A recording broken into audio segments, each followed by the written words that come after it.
So Anderson, what's your favorite part about making pots? Working with the clay. That's your favorite part? Yeah. And where do you get your clay from? In Zuni. Okay. It's just like a 15-minute drive south. And obviously the clay doesn't come like this when you make it. So how does it come? It comes in blocks, sort of like blocks. Okay. And mostly like pieces. And I just kind of gather them up and take them home. And I soak them a couple of days. Yeah, and so you soak it for a couple days, and then do you have to do anything else? I have to screen it twice. Okay. Twice? And what do you use to screen it? A metal screen at first. Okay. And then I use the curtain screen. And how many years have you been making pots? Too long. Too long? That's one that you don't want to answer, right? So one thing that we really appreciate about you, Anderson, is you always come in with a wonderful laugh and a smile on your face every time that you come into the gallery. So we're really pleased to be able to show all of your work, and we have quite a few things that we have both online and here in the gallery. And we'll get some of these guys on display. We put a nice display of yours and Jamie's work. And unfortunately, Jamie couldn't be here today, so it's too bad. He is here, but I don't think he was able or willing to do the demo, and that's okay. So, Anderson, what are you doing now? I'm forming a bowl to put in another bowl. Okay. Okay, this is what's going to hold my pot up. Does that bowl, that starter bowl that you have a name? It's just a bowl. It's just a bowl? Yeah. I do know that traditionally Zuni pots used to be started in baskets. Is that generally, but you use a bowl? Yeah. Is this your favorite bowl? Yeah, actually, yeah. Actually, it's kind of like has the shape that I want on the bottom. So what are you going to make for us today? I'm going to make one of my ducks today. That's cool. Well, we thank you for being here. We thank everybody who is online and listening right now for being here. This is part of Andrea Fisher Fine Pottery's 30th anniversary. We can't believe that we've been here for 30 years. Wow. That's insane. We know that many of the potters, though, have been doing it for much, much longer than we have. So, but it's really quite wonderful to get to talk to everybody and see everybody's methods. What I find the most interesting about everybody's methods is that everybody seems to have similar tools, similar materials, and no matter what the materials are or the tools are, which are similar, everybody's result is so much different than the next person's, which I think is really quite wonderful. It makes it feel human. We get it at the same store. So, speaking of stores, do you buy your tools or do you make your tools? No, I actually just buy them. You buy them? Yeah. And do you have a favorite tool? They're all my favorites, actually. Well, actually, yeah, I like the square ones because you can shape them because it has a side. And these other ones have like a round pattern so you can make your bowl. Okay.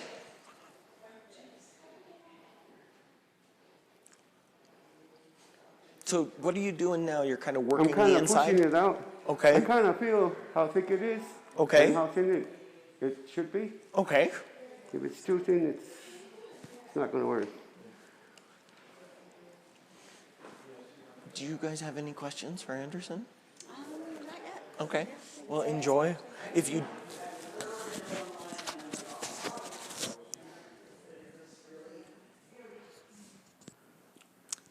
Hey, Anderson. I had a question about your duck shape pieces. So I've seen older works from Zuni, the owls, but I don't know that I've seen really the old duck forms. Is that something that has been around for a while, or is that a contribution that you and your family kind of put forward? We saw an old piece. It was quite a while ago. It didn't have the body shape that I have. Right. It was just kind of long. Oh, okay, so it Just was, a little neck sticking out. got you. So the kind of incorporation of the water jar shape and Yeah. the duck head that's a Peynetsa, that's a Peynetsa classic. Those are among the sweetest, I think.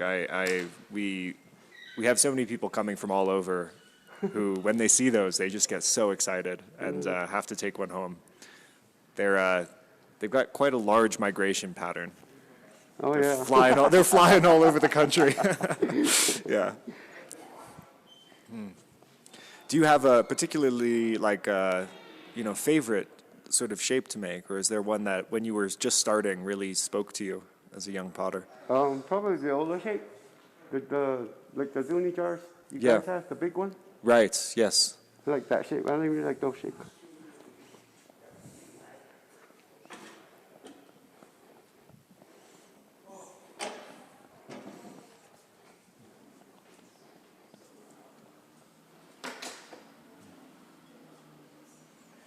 So Anderson, do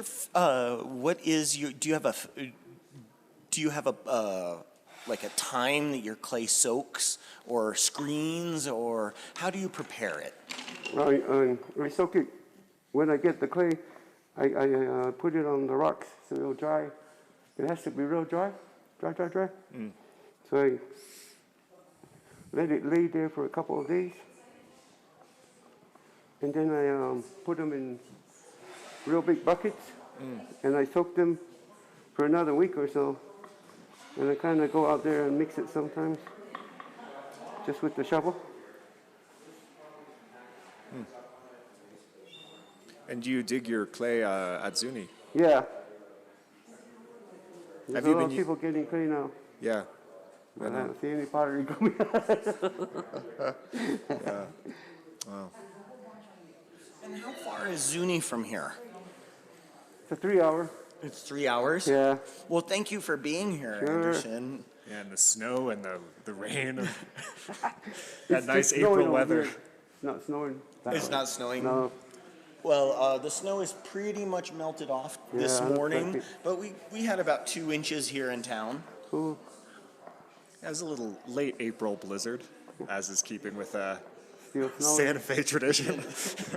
Well, we do get snow into May. I do remember on the 7th of May, about a decade ago, we had 7 inches of snow. So it does happen.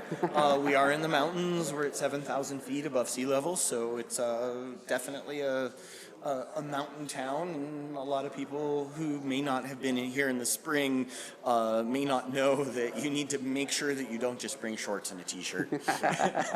You need a parka, swimsuit.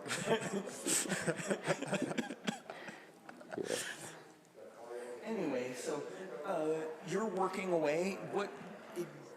You don't work on a wheel though, but you do use a lazy Susan on the Yeah. bottom. Uh-huh. Is that because it just helps you kind of go around? Yeah. Or I have to be turning my thing around, my bowl around. And this is your favorite bowl to start your pots in? Yeah, you could Where say did you that. find it? Actually, I got it at the flea market in Albuquerque. We've actually talked to quite a few potters over the years, and all of their favorite pieces tend to be finds like that, where it's just something that they discover that just works really well. Yeah. Just the bottom is shaped like the way I want it, so it won't have a big base on the bottom. It'll be sturdy.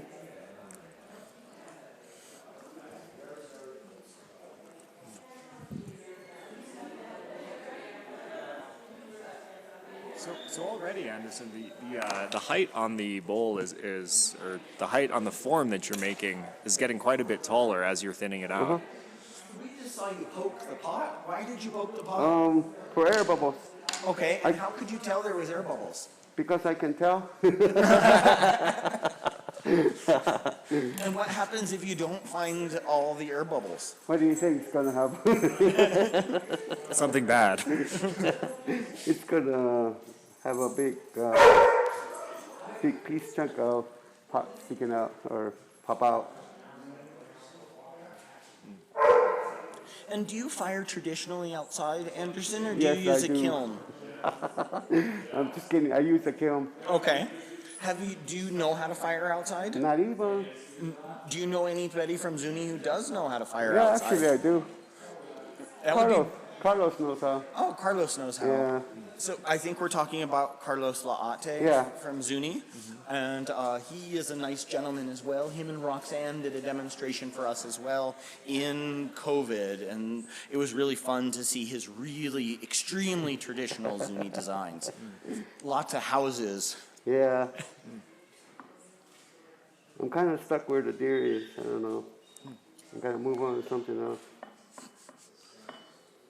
Well, you have a very distinct style. I would say that it's very immediate. That you look at a work and you go, oh, that's for sure Anderson. I can see also the way that your design has kind of developed over the years. On the screen now, we have an older work by Anderson there, the red jar just behind the white. How long did it take you, or like when did you get to the point where you started making the sort of the way that you make the deer with heartline design now is so distinctive? I was just, if you wanted to say anything about this, or just the way that it kind of came to you over the years. I don't know. It just kind of came. Yeah, there we are. Oh yeah, I think those are my older ones. Yeah. It's interesting. I see some of, I guess these are the more traditional, some of those I don't know what you call them, like plants kind of forms. Yeah. I see those coming up in Jamie's work, kind of interestingly, right? There's a kind of... He likes to use the old designs and kind of works change them around. Yeah.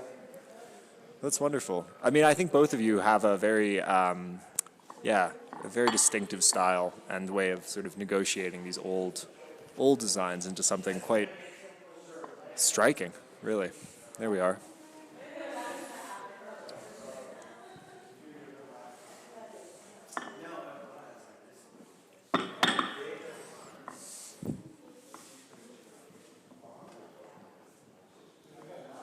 And when you're working, do you have any like TV going usually, or some music, or? Well, the music will be on all the way up. Nice. What's your favorite music to work to? Kind of like the old rock. Okay. Yeah. Nice. Mr. Jones, I like. Right on. Something that's gonna lift you up and Get you going. Yeah. High energy. Yeah. High energy.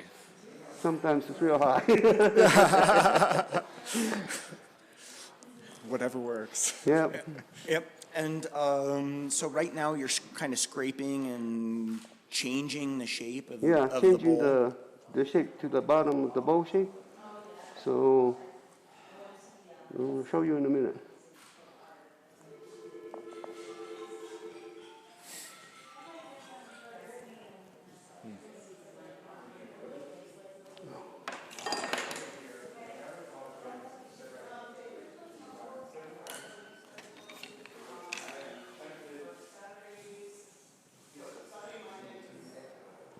So as you're going through there, identifying spots with air bubbles and stuff, do those kind of come like? Can you tell that they're there as you kind of thin out the walls? I kind of feel them. Yeah, I kind you of can see feel. them when I scrape them. Got you. Yeah. So you're kind of like bringing them to the surface a little bit there, yeah. When I use a scraper, yeah. Right. I like the rubber ones because they kind of show more. Right. I would bet that the maybe the like feeling is closer in your hands Yeah. because it's soft. No? Yeah. Something like that.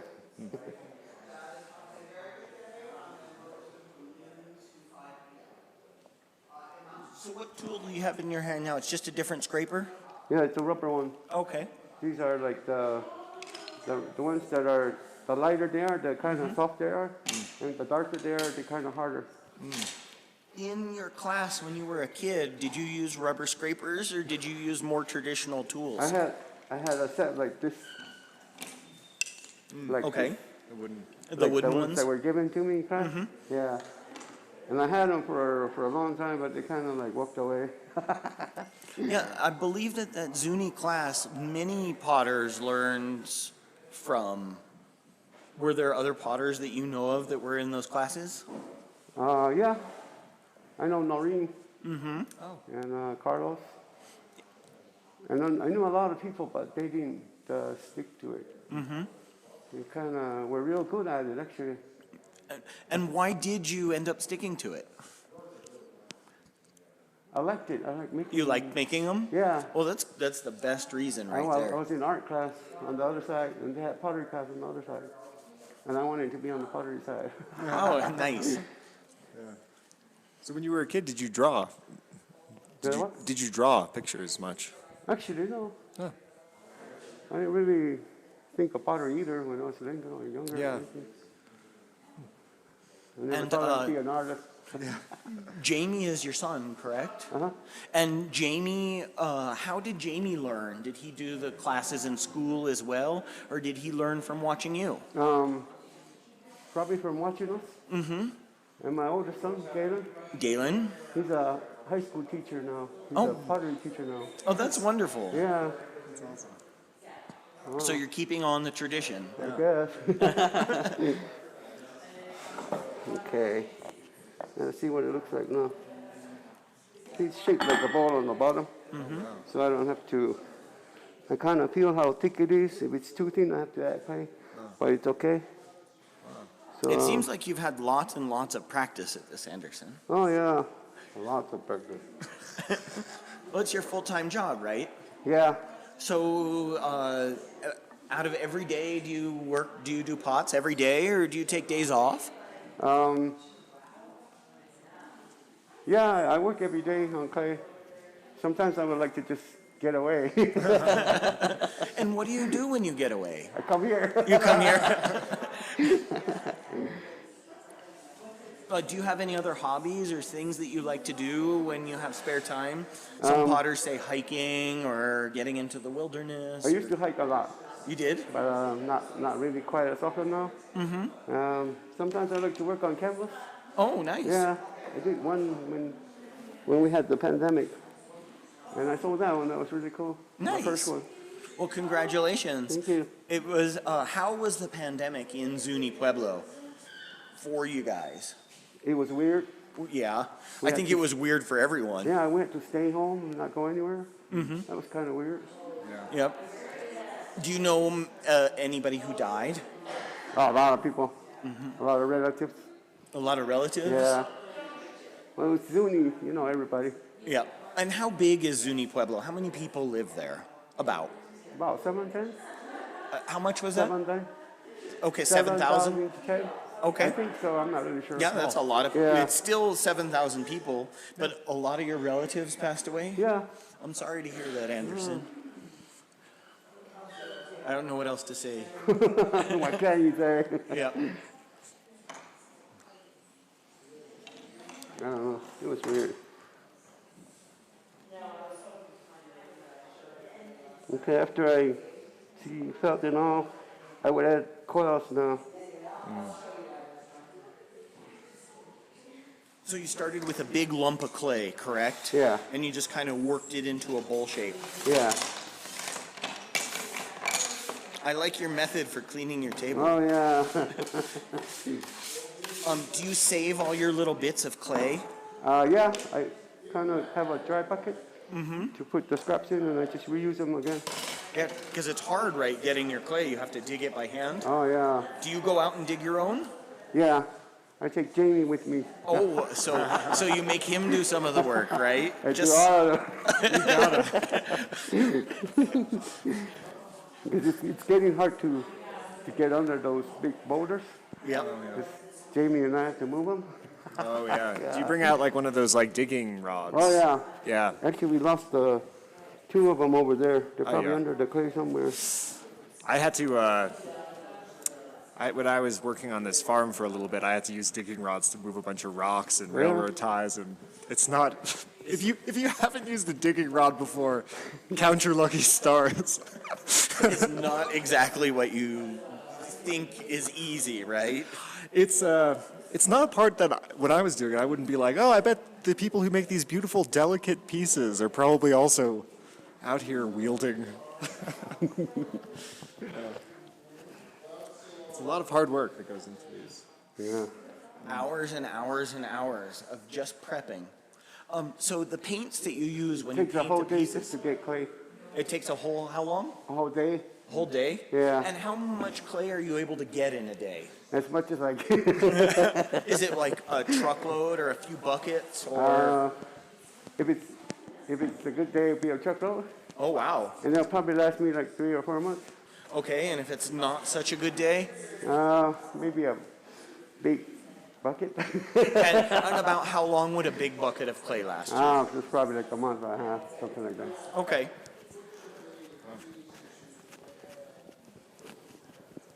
Well, it's awesome to see this coil coming to life.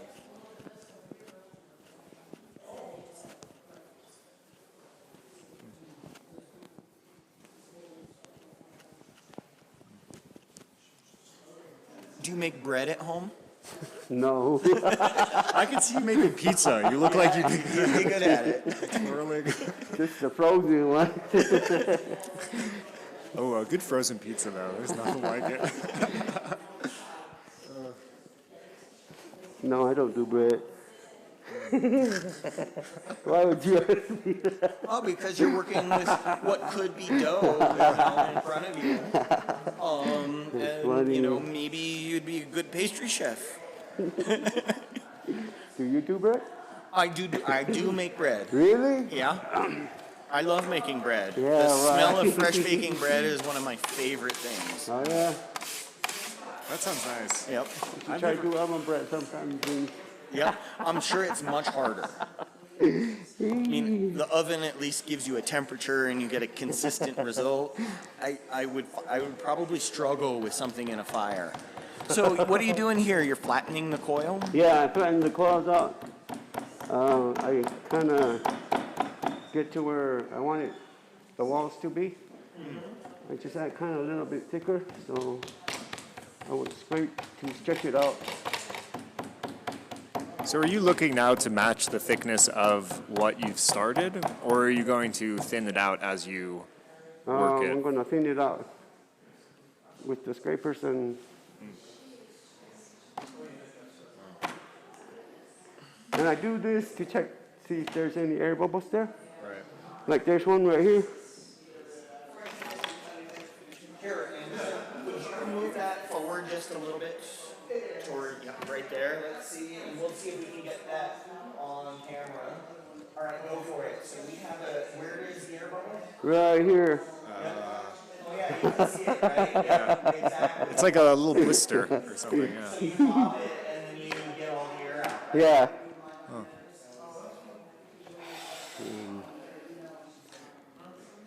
And so are you now preparing the edge there to marry the two pieces? Yeah.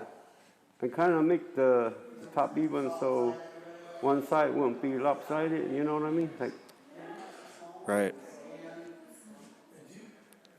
So since your pots are all made by hand, are all of them a little bit lopsided?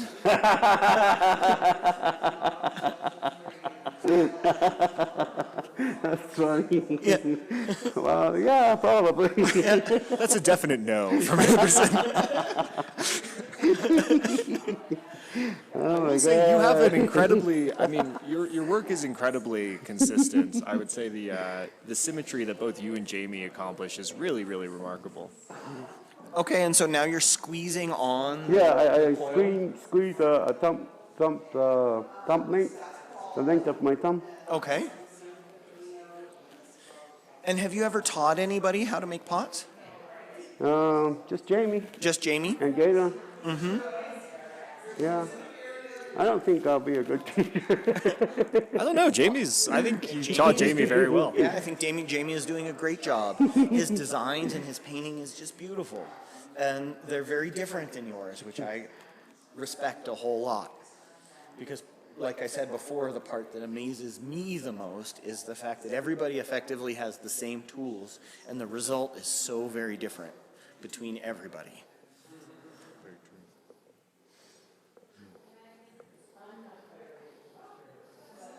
And how old was Jamie when you started teaching him? I'm not really sure. I never really sat with him. and taught him. Just kind of, It just kind he of, was there Yeah. in the house. And that. yeah. Well, correct me if I'm wrong, but I believe the native way of teaching pottery and teaching anything is very different than what us white guys tend to know, which is the teacher would just do their thing, whatever it is, and the student would watch. And when the teacher feels the student is ready to begin, the teacher kind of hands them the tools and says, go for it. And there's no real critique on what it is. It's kind of, a trial and error. Is that true? I don't think so. You don't think that? It might not be true for you In those pottery classes. in those pottery classes. But is that how Jamie learned, is by watching, or did you instruct him? I probably instructed him a little bit, Okay. encouraged him Well, I'm sure you to go get encouraged. clay. Yeah. That encouragement is, I think, so valuable. That's without that, it's very tough. And I have a strange question. This is a question that we've kind of seen a lot. Do you eat any of your clay? And if so, how much? And can Only I have if I'm some? hungry. Only if you're hungry. So So far, my favorite tasting clay, I'll put it out there, is Wilma Tosa from Jemez. Brought some very delicious red slip. Just my review would be 5 pots out of 5. Very good. No, I never eat clay. you never eat the clay? No. Because I know quite a few potters who do. You want some? You first. But see, this is why we like hanging out, because we get to laugh a lot.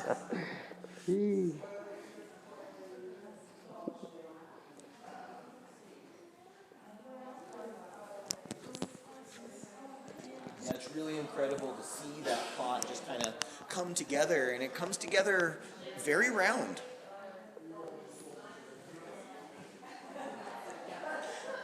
Do you guys have any questions for Anderson?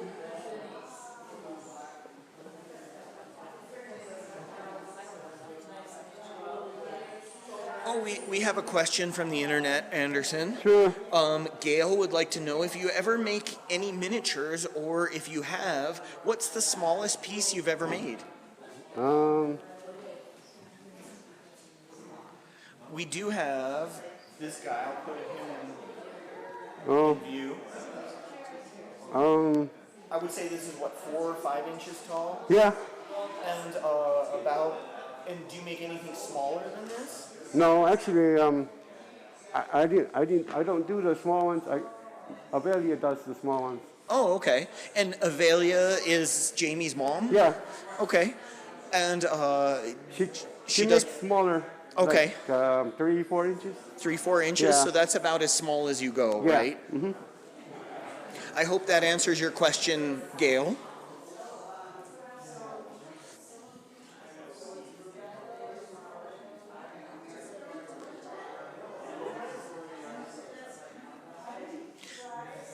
And where do you get your paints from? Just around. You can look for them around.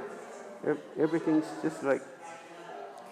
And so, this duck that you're making, what I see in the display, that there's basically 3 colors that you make.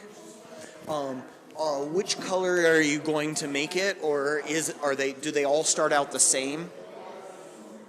What do you mean, like? So the color of the clay is the natural color of the clay. Like the base. Is kind of from the inside. It's kind of this orangey color. Yeah. Correct. I'm just kind of pointing it out for people on camera.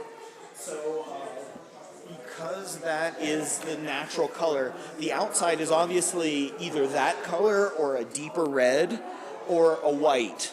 So how do you get those? The red is from a thin layer in the clay, the orange part.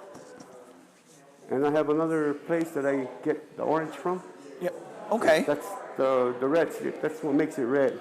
Okay. And do you have to polish the base color in? Yeah. I polish every one of them.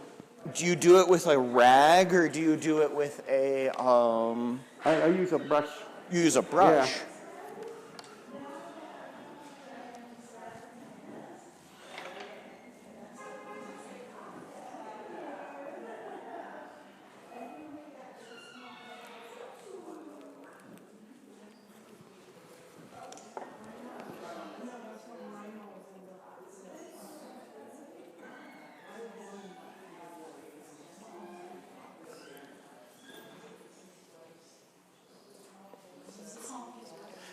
That is a combination of his work, his son's work, and Avelia's work as well.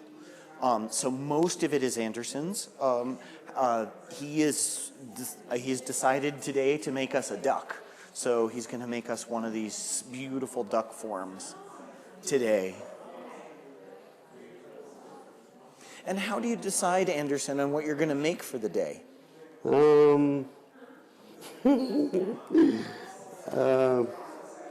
Does it just kind of come to you, or what the clay wants to do, or do you kind of go in with a plan? Well, you really want to know? Yeah, I really would. You don't have to answer if you're uncomfortable answering anything. So, Well, what people order or what Okay. people want. okay, that's a fair question. But sometimes I don't want to. Okay. You know what I mean? And so when you don't want to, what do you do? I kind of put it off for a while. Okay. Till I feel like making a duck, you know? Yep. Well, that works. Yeah.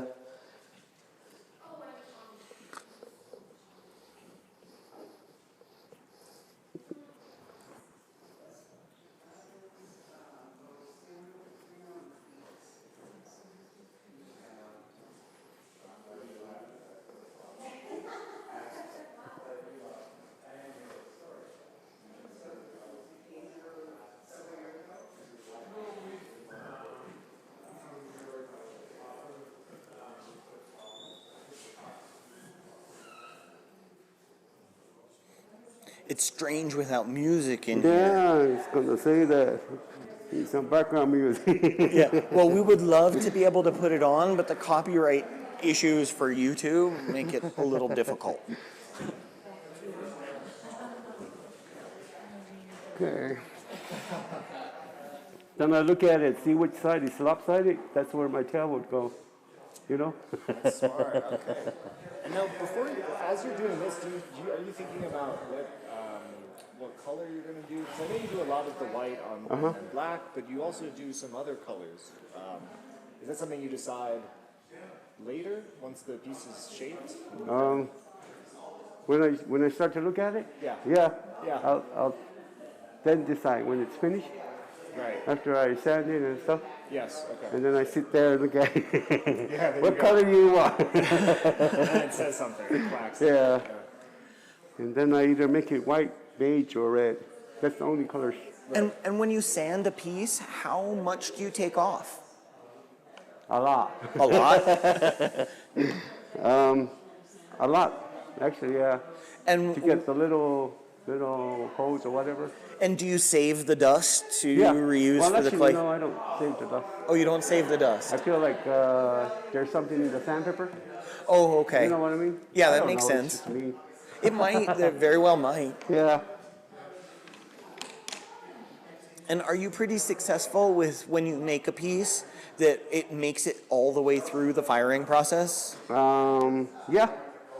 Do you have breakage? Like do some break? Not in a while. Not in a while. Not in Knock on years. wood, right? Hey, dang, that's highly impressive. Yeah.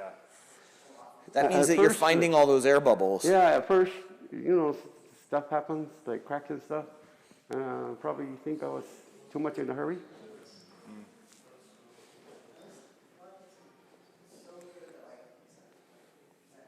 Amazing. Okay.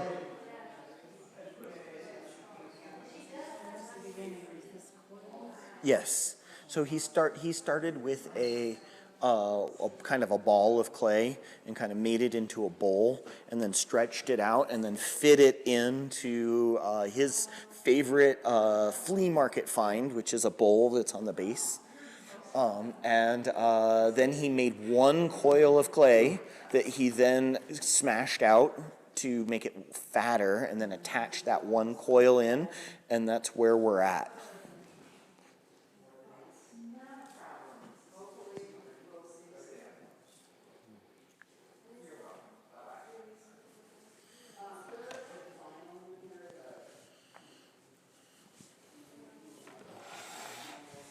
And so, without any of the slips there, what color does this clay fire?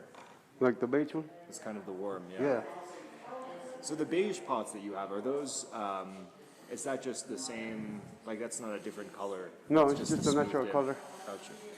And we have another question from the internet from Gail, and she would like to know if you're going to be at Santa Fe Indian Market this year. Did you get in? Yes, I got it. Oh, congratulations. And are you going to be entering? Not quite sure. You're not sure? I did enter, but I never really got anything, so I kind of don't try really. You don't try anymore? Yeah. Is it discouraging when you enter and it doesn't go your way? Yeah, you might say that. Yeah, to be honest, yeah. Well, I mean, of course. There's too many regulations. Okay. Stuff like that. Because it's not fired outside. Oh, because it's not fired outside. Traditional because it's not fired outside. Okay. You know, stuff like that. Okay. If you did fire outside, do you think you'd lose more pieces? Probably. Yep. Because I'm not really sure. I never really tried. Okay. Well, maybe that's something to try for the future. Maybe. Maybe. You don't have to say yes or no. You make it so easy. Yep.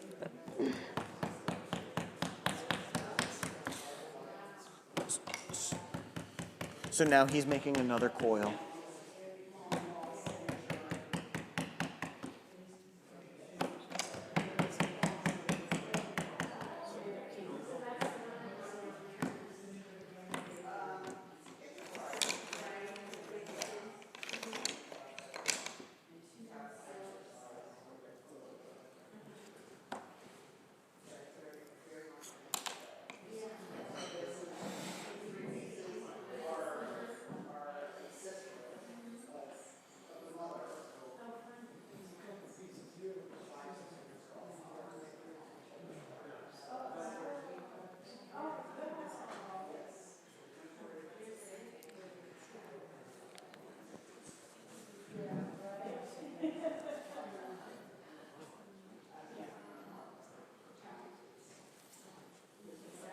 So if anybody has any questions for Anderson, by all means, feel free to enter it into the YouTube chat or give us a call, 505-986-1234. We can ask Anderson for you live on the air.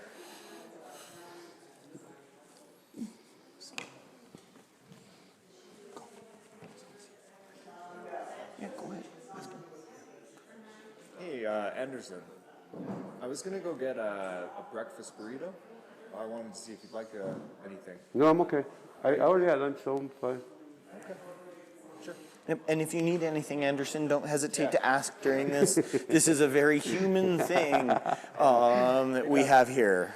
Yeah, if you want a sandwich or Yeah. ramen or burger, Or all expense paid vacation. a cruise. I'm good, but thank you.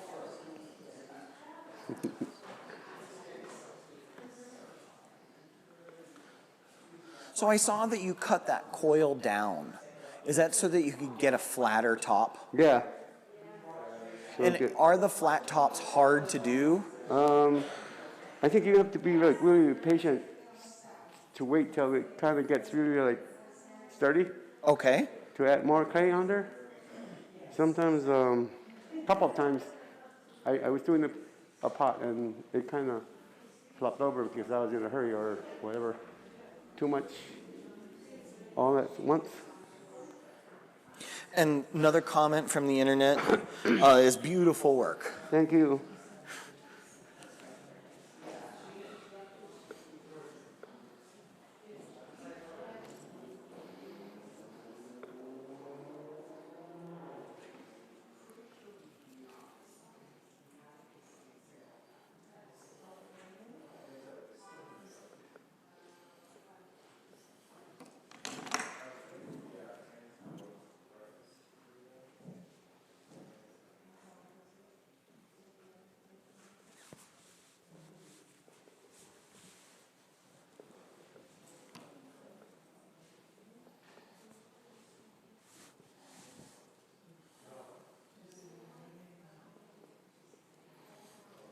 It's wild to see this duck just come to life in front of us.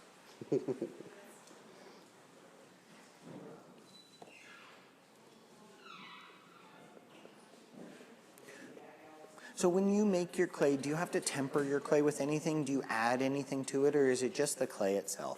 Just the clay itself. Because I do know a lot of other pueblos have to use different materials that they add into the clay. Some use sand, Yeah. some use volcanic ash, some use all sorts of things in order to be able to make the clay fire. I add the orange part. The orange Okay, part. I think it helps with the stretching okay. and the cracking. Oh, So I interesting. get less cracks when I add the orange part with the clay. And where did you learn how to do that? I kind of figured out. I don't know. And that's a Something like that, yeah. very reasonable I thing was to do. thinking about that broken pottery stuff, but I don't know. It didn't feel it. And what do you have to use any special water for your clay? Or No, I just used the regular water. use tap water? Yeah, Because I do know quite a few potters use rainwater. yeah, But you just use regular old tap water. yeah. Carlos uses rainwater.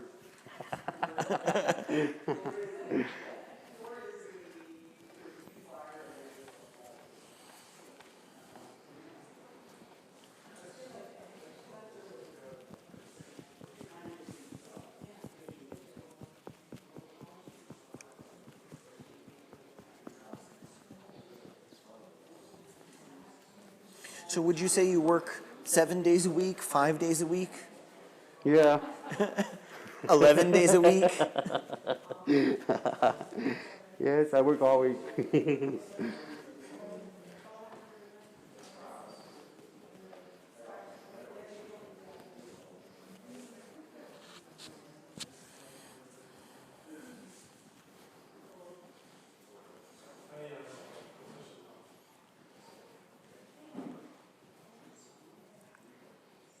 So what's your least favorite part about making pots?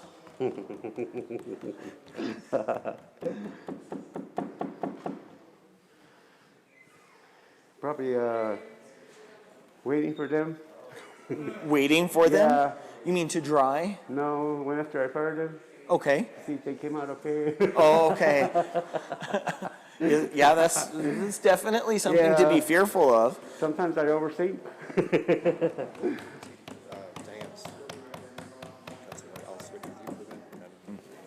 Okay. So give us one moment. I'm going to hand you over to Carlo real quick. Carlo is going to take over, and I'm going to help a couple potters who are here. So I'll be right back, Anderson. Sure. All right.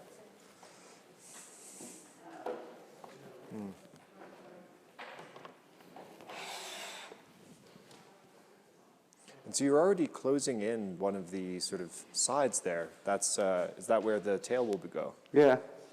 Oh. So the clay becomes pretty strong and rigid pretty quickly, it seems.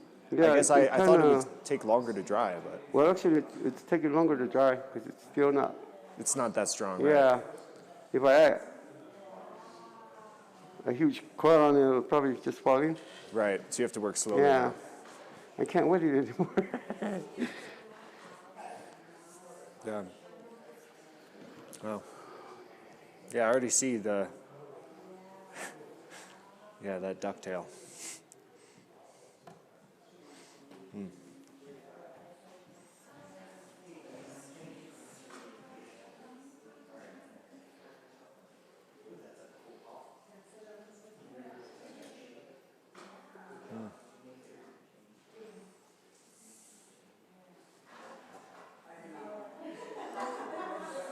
And so how long does it take to dry between, once, because in order to add the head, that's kind of a lot of weight, I would think. It needs to be somewhat dry before that. Yeah. Well, actually, when I build it up, it'll probably get stronger Oh, interesting. when Okay. I get Yeah. to the top part. So it'll probably hold. So once it has a structure all Yeah. the way around it, it gets quite a bit. Yeah. It'll I hold. see.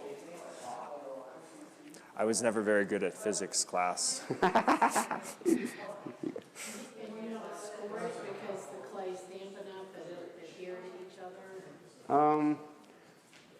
Well, you have to wet it a little to get the bond together, but not a lot.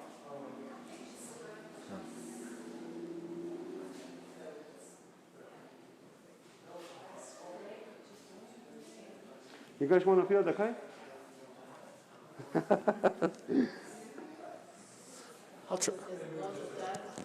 Yeah, no, it's from the reservation. It's not store-bought clay. It's natural I clay. am a potter, and mine is all store-bought commercial. So I think it's kind of like hard to work with the store-bought. This is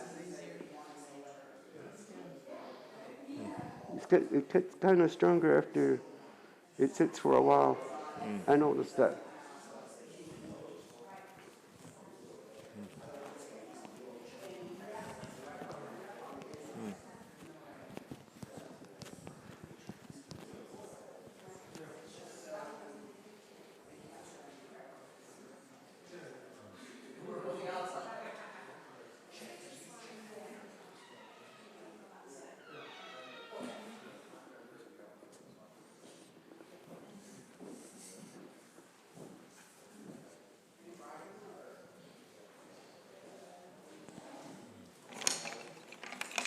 So how do you decide on what? Do you do all of your ducks with the same sort of top?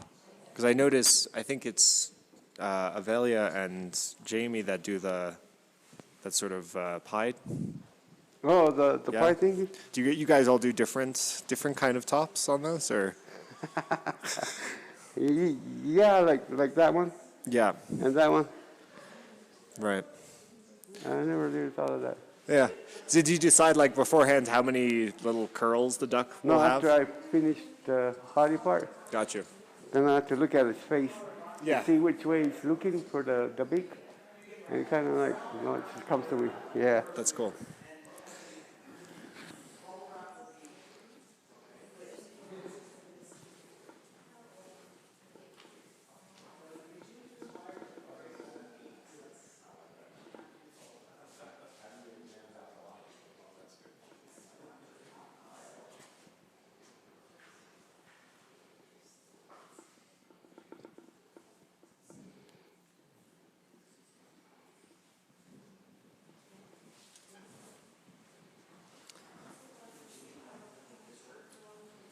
It's really amazing. We've only been going for about an hour, and there's already this piece is really starting to take shape. Sometimes I just sit there. Hey, Anderson, somebody was asking. She's asking how long it takes for you to finish a piece like this usually. If I'm really like, going good at it, it'll probably just take an hour. Wow. Or for one of the just the regular parts. Yeah. Or right. less than an hour, yeah. Right. And that's just the shaping of it. Yeah. Right. Yeah. So there's also involved the digging and processing of the clay, and of course drying, painting, and firing the work. So currently, Anderson is making one of these duck forms, which are a kind of beautiful marriage of an old duck sort of effigy form and these oya or water jar forms. These are works. A number of these are Anderson's, and some of these are Anderson Jamie, his son, and Avelia Peynetsa, his wife.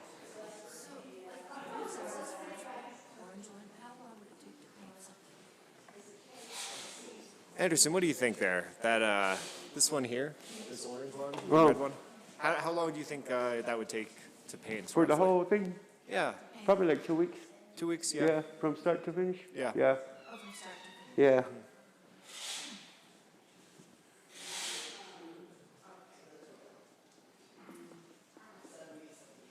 I think one thing that you make working like this look so effortless. I just know I know how difficult this work is, and I'm always just blown away to see you make such apparently short work of it. I guess, I mean, when you've been doing it for as long as you, I mean, just a couple of years. Yeah, about a year, exactly. Very often, yeah. Yeah, we had somebody ask if the potters we work with generally start young, and I would say that's true, yeah. Yeah. You started, was it in high school, you Yeah, said, right? I started in high school in the 7th grade. Well, actually 8th grade. Okay, yeah. We have a number of potters here who even younger than the age of 10 were watching their mother or their grandparents make work, and it's pretty common that's the case. It's a part of life from pretty early on. And so, remind us who was doing those classes that you took when you were a student, a young person. The pottery classes, who was leading those? Which one? The ones you took in high school. Was it just which one? You mean Gayla? Say again? Gayla. Yeah, maybe. I'm sorry, I can't hear what you're saying. I couldn't hear that. I don't understand your question. Was because there's I forgot who the potter was from Acoma, right? Jenny? Yeah. Was it? From Acoma, yeah. Yeah. And so she was doing classes in different high schools, or Yeah. I'm not really familiar Yeah, with the story. she had a pottery class at the high school from 7th grade to 12th grade. Okay. So when I was in 7th grade, I was in art class, the drawing and stuff, and pottery class was on the other side. I wanted to be on the other side, pottery class. Yeah. Right on.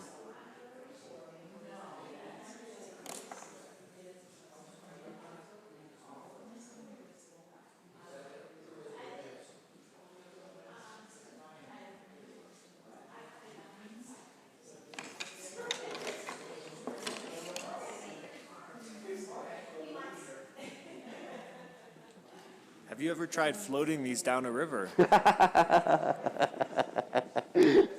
think they might make it pretty far. That's a good idea. It'd be like a little procession. I have to try that.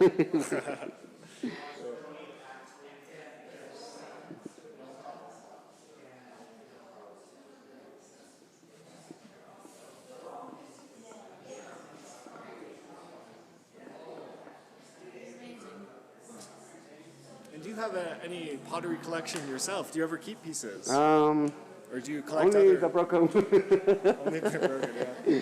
Thank you. Sure.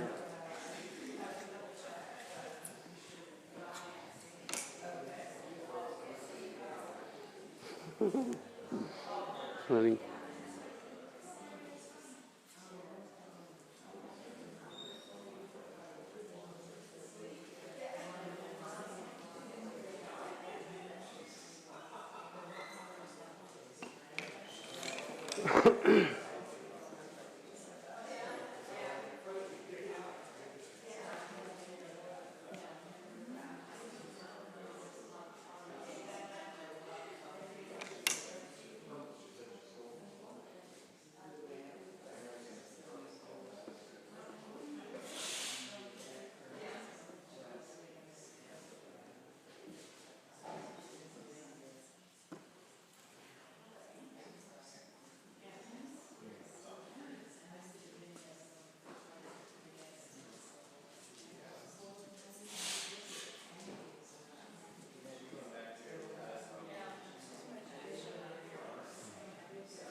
Do you have a favorite part of the process?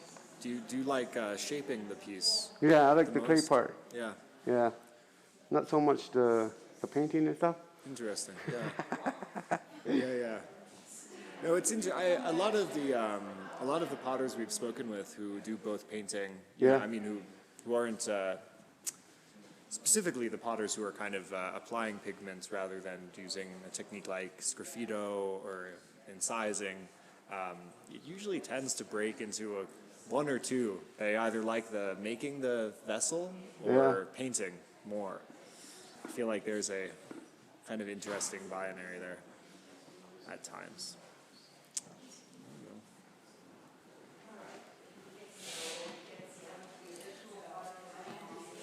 Well, it looks super smooth at this point since I walked away for a little bit and now I'm back.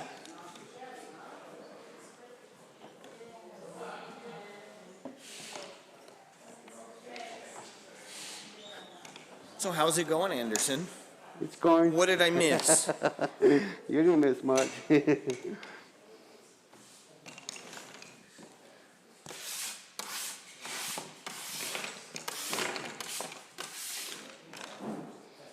So I see that you brought your own table in. Is this the table you work on at home? No, actually, this is a various table.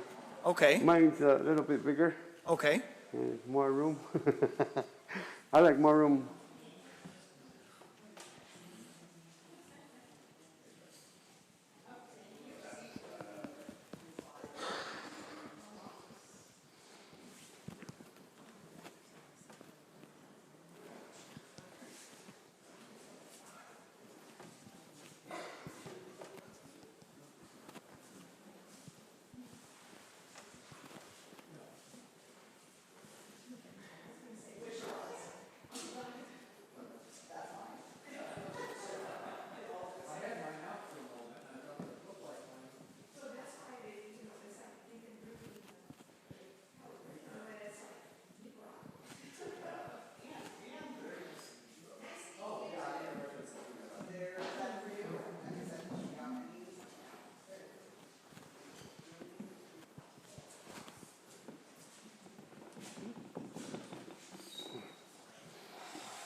If anybody has any questions for Anderson.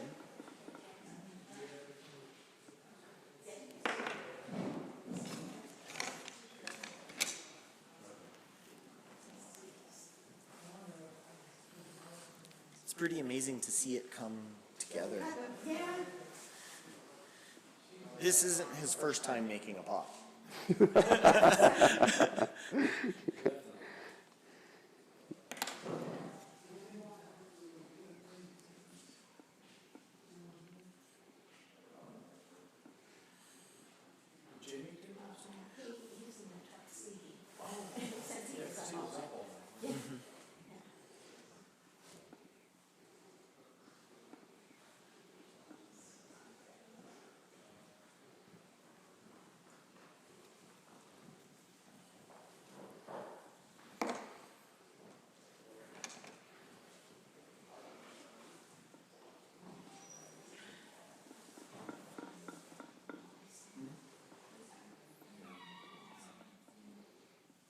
So I noticed one section is a little wider than the others, right? Is that the tail Yeah, of the duck? the tail's gonna go right here.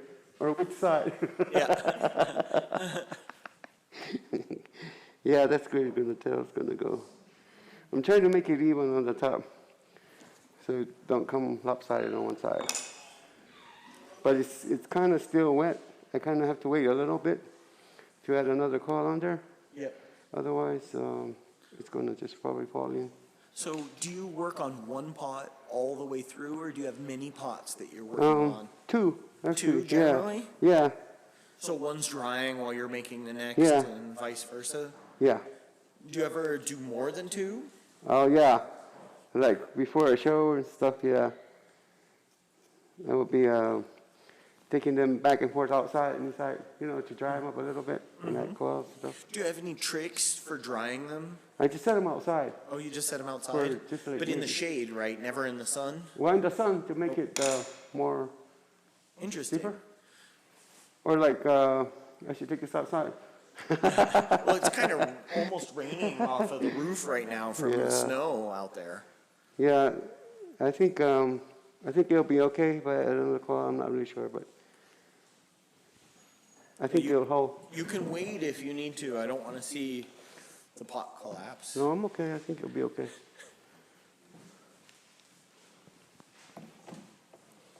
And how long does it take to dry your pieces in the sun?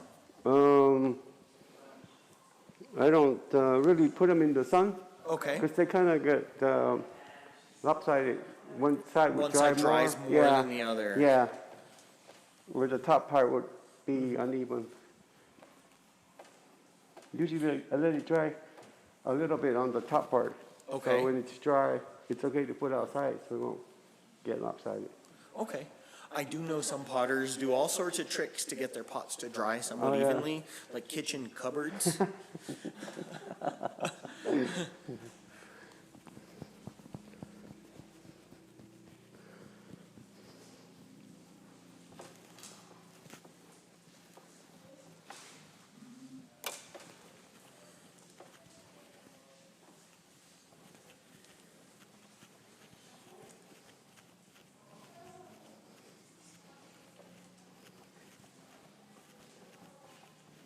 So we got a question from Frank online. Frank would like to know, how many pots do you make in a typical year? Do you know? Do you keep track of it?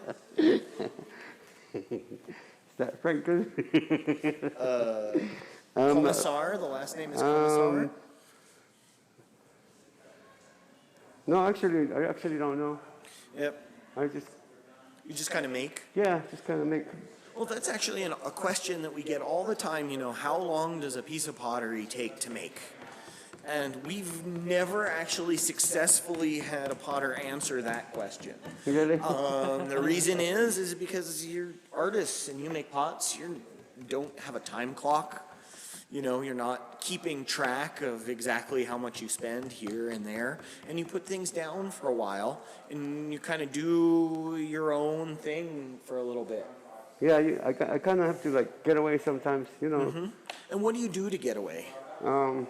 Like what would be your getaway? My getaway would be over here, Okay. looking at art, kind of getting inspired. Yep. Yeah. And what kind of art inspires you? I like bright colors. I don't know, just bright color stuff, Okay. and mostly pottery and stuff. Okay.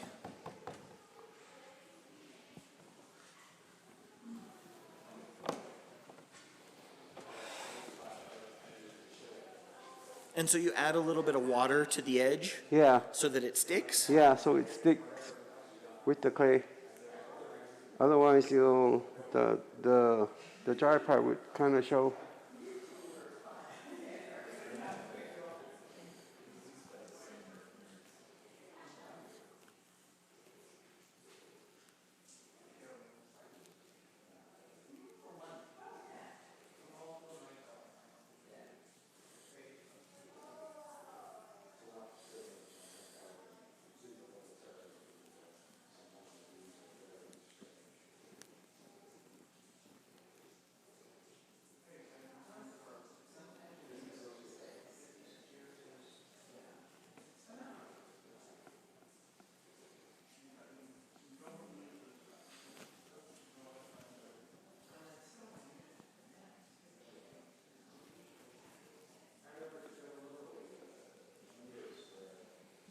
So what is your favorite shape to make? If you were going to make a piece of pottery for yourself to keep, what would you make? What would I make?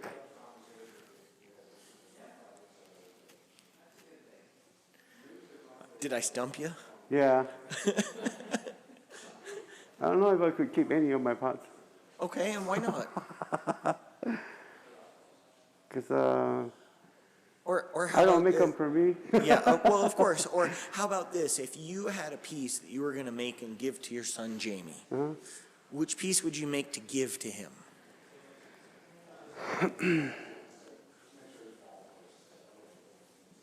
Probably a big jar. Big jar? Yeah, because I like to see his designs go on a big jar. Oh, nice. Yeah. So you sometimes work with Jamie? Yeah, sometimes I collaborate. I make the pot and he would paint it. Okay.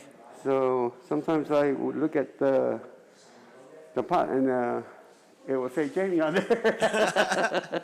You know, like what he would put on there.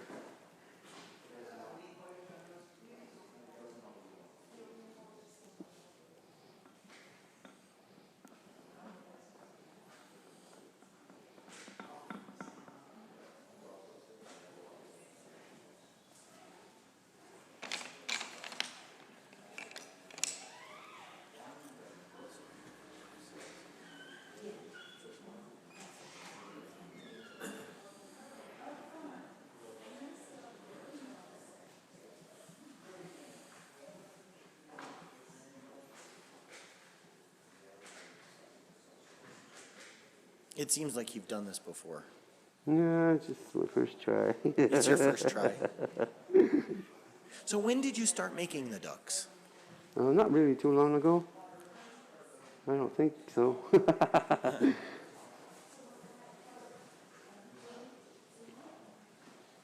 was actually a baby's idea. Oh, that was a nice idea. I think it was very successful And for that you. lizard one too. The one with the sea pot.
So is this the last time you'll scrape the inside?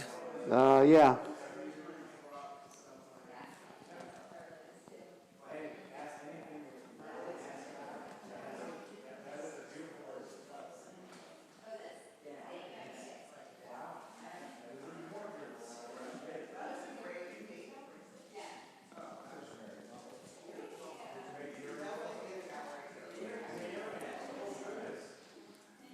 Hey, there's Derek's buddy.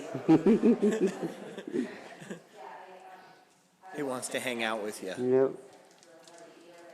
He wants to eat the clay. Yep.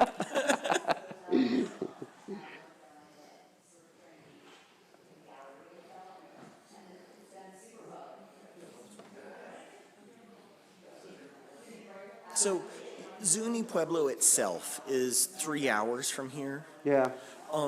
And has some really interesting, very traditional dances and the shalico and all kinds of other stuff that's very unique to Zuni. Do you participate in any of those? Not really quite. I'm not really. Not really. Okay, that's a fair answer. But yes, yes and no. Is Zuni Pueblo open to tourism again? I'm not really sure. Okay. But we still have to wear our mask in Zuni. Okay. So I think it's open. I think we're going to have a Main Street something going on. Oh, that's wonderful. Yeah. I know a lot of pueblos still are not open due to COVID regulations. Really? Most of them, in fact.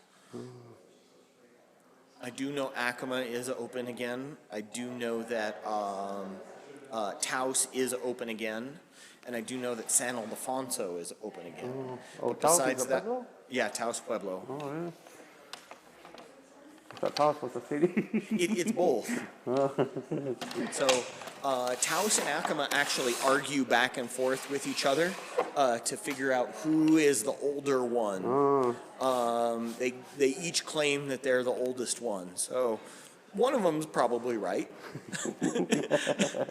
But they both could be wrong. Yeah. Or they might just not know. And that's okay.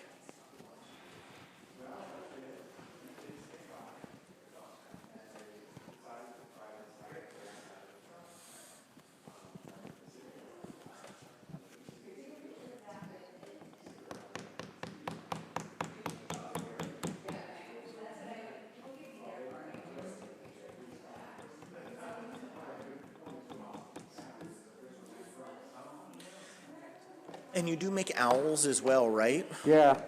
So you make owls, you make ducks, you have seed pots with lizards. And I did a parrot. You did, yeah, you've done At least I parrots. think it's a parrot. Yeah, you've done parrots. What else have you done in the past? I don't think. I think that's about it. Are there any other shapes you'd want to experiment with? No, I think I already shaped them all.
Do you ever stab yourself? Yeah, a lot of times.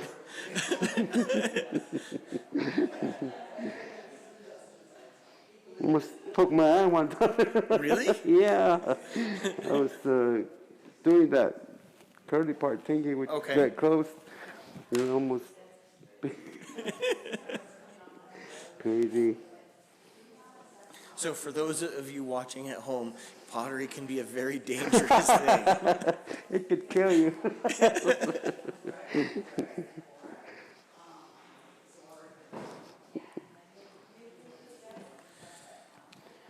This is wider. I need it like a little bit shorter, so I'm gonna cut it shorter. And so you can just kind of slice and re-put back Yeah. together again. Yeah, exactly. It's like clay dough.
So do you have any pets at home, Anderson? Not anymore. I lost my other dog. Oh, I'm sorry to hear I that. don't know what happened to my dogs. I had 3 of them. They kind of just disappeared. I don't know. We tried looking for them, but I don't know what happened. So what do you do for fun besides pottery and besides coming to Santa Fe to get away from pottery? Pottery? Play more pottery? I would go party. That doesn't sound like you. Well, you should see me. Uh-oh. No, I don't really do that. I would like to. Yep. What do you do for fun? I ski, I hike, I mountain bike, I get into the mountains, I go camping. That's my kind of escape from the everyday. I used to do the bike thingy. You did? Yeah, On the road or on the dirt? on the road. So, I'll be perfectly honest, that has scared me more than anything else. What, the road? Yeah, as being a bicyclist on the road Oh, in this yeah. state. It is remarkably scary how bad the drivers are.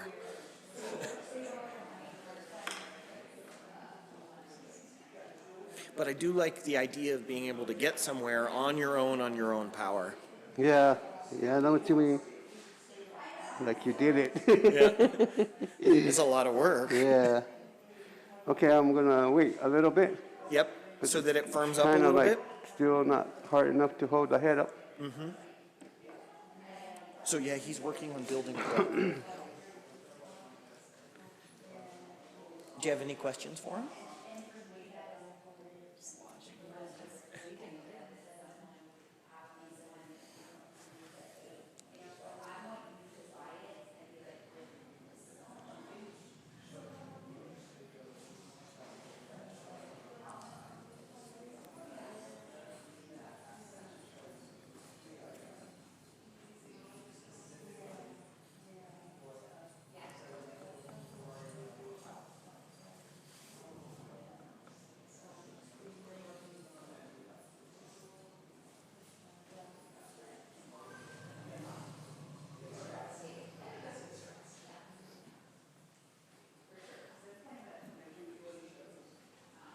So you're just stretching it slowly? I'm trying to scrape as much clay off as I can because I think it's heavy on the top.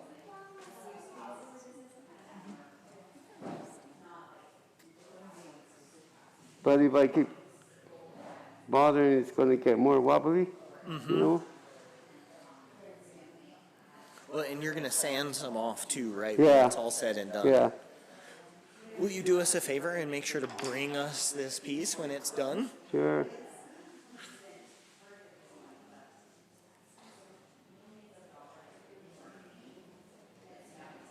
He's kind of wobbly. So it needs to firm up a little I need bit, to right? put it outside. Well, we can take a quick break if you want. Sure. And, yep, and we'll be back here in a few minutes. I'm going to pause the live video.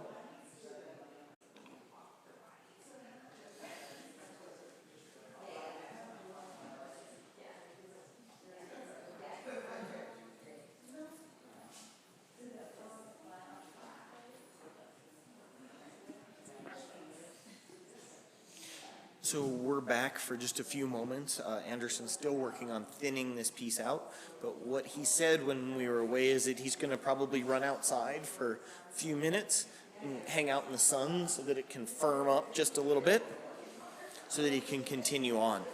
Is that correct? Yeah.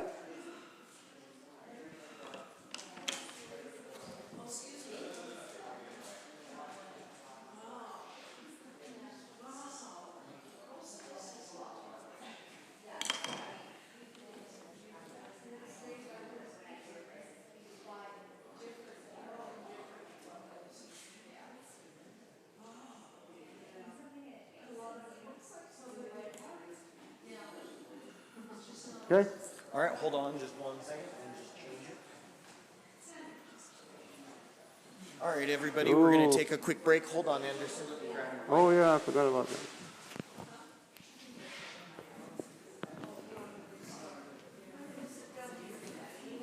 All right, everybody, we're just on a short break, okay?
but we would learn about American art.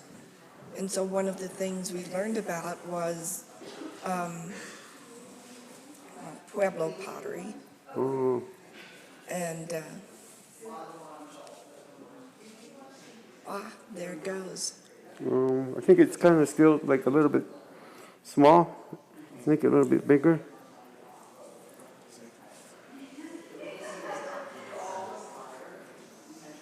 I just use my thumb, kind of like a circle motion, to pull it out.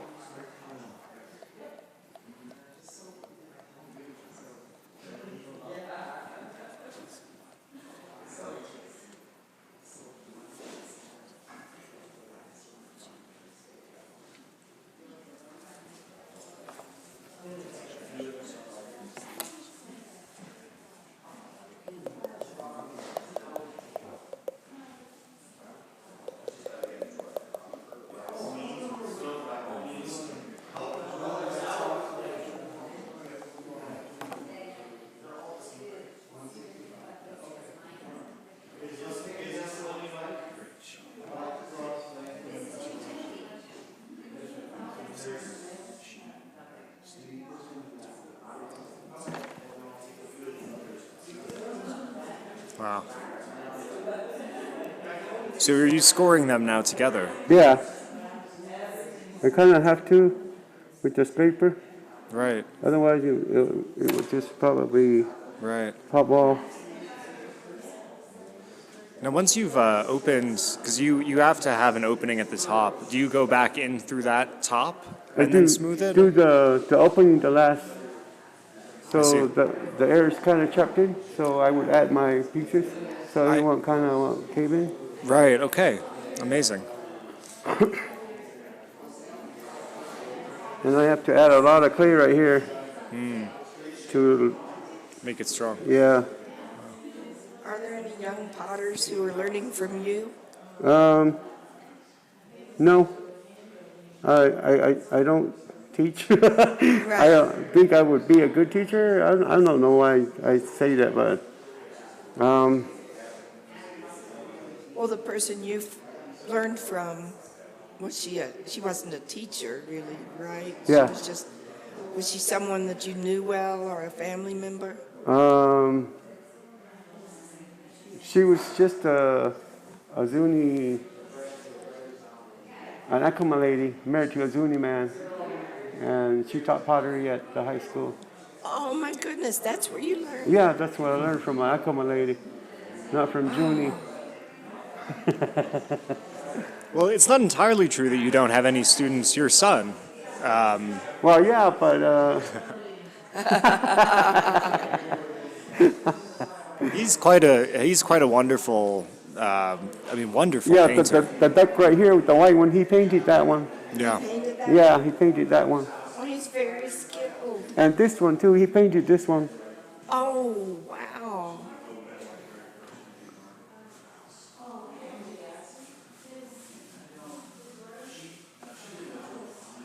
I don't think he wanted to be a potter, Jamie.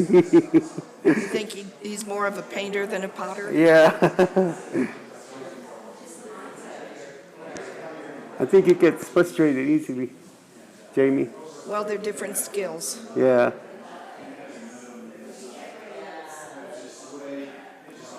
I think building pots has gotta just require so much patience. I'm always impressed. I'm not one to. Definitely not in my wheelhouse whatsoever.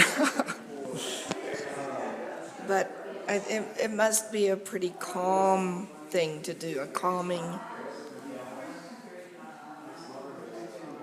Not It's necessarily. kind of exciting, actually. Yeah. Oh. When I'm like home at my studio, I'm by myself and I can make whatever. All the clay is ready to go and stuff. Yes. And I'm all ready. Sometimes if I don't have clay that's not ready, you can't really make a lot of stuff. But I kind of want to have everything ready before I Oh, start. I see. Yeah. So you have to go get the clay ready, Yeah. and have everything ready, and that's a lot of work. Oh, and then yeah. finally, when you get to build it, it must be very exciting. Yeah, it's very yeah, exciting. I see. Yeah. It feels like you can make anything.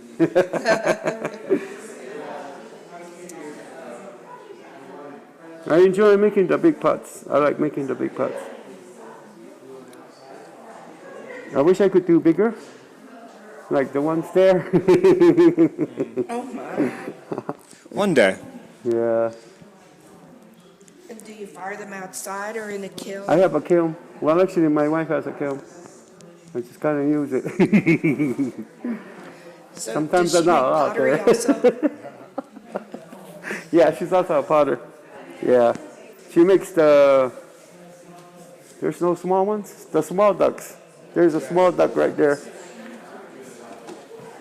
This one here, she made that one. This one on the This one here, the small one. Yeah.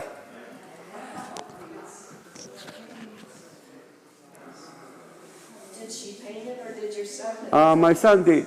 They collaborate together most of the time.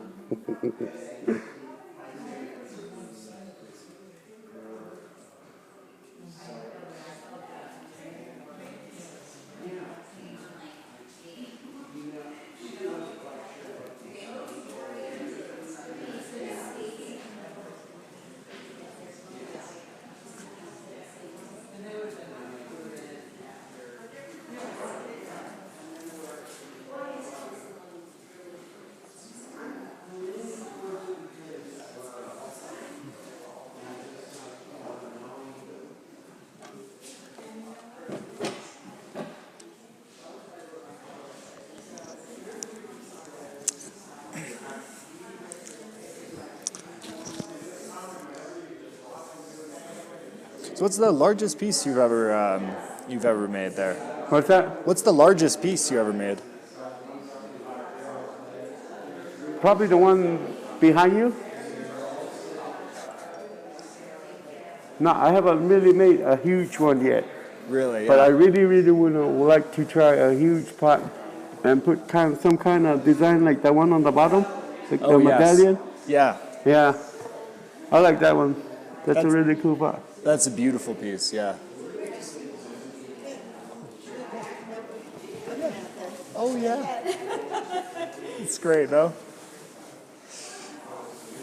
Well, it'd be cool to see you do like a giant pot. I would love that. Like a big storage jar Yeah. Yeah. with just one deer on the front. This part right here, bottom part is pot. The top part is what I've never seen made. This is definitely unique, as I've seen, to Anderson. It's this sort of marriage of the Oya water jar form with the duck effigy.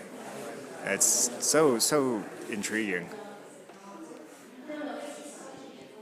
And if y'all have any questions, you can speak into the mic as well. That'd be great.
Just amazing.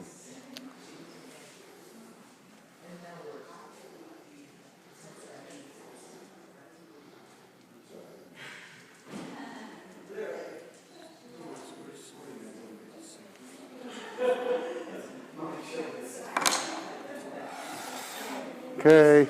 All right. It's ready for the beak and the tail in the back. Oh, wonderful, wonderful.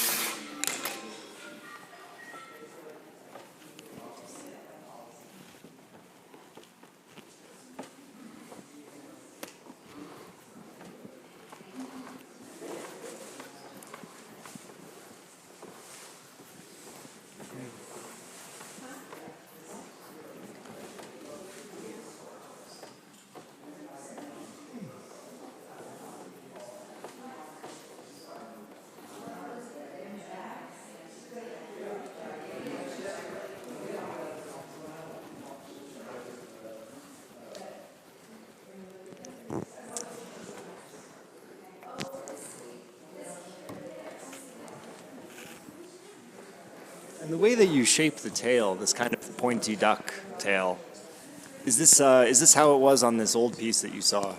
No, it's just way different. Nice. Okay, that's cool.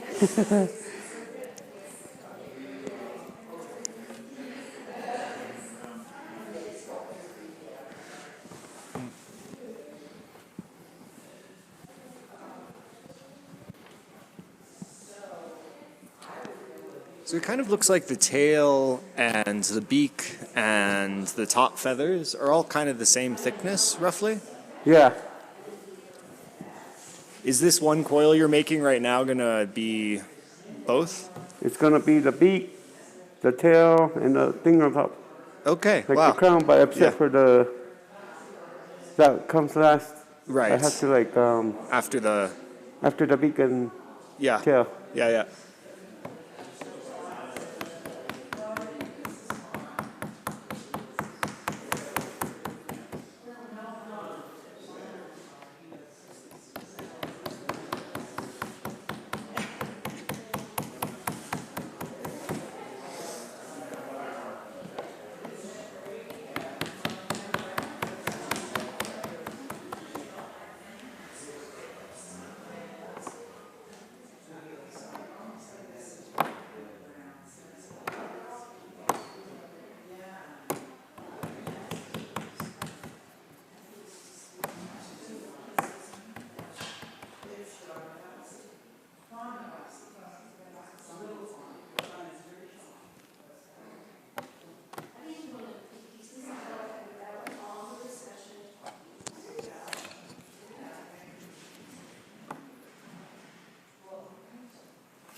I think I made them too soon.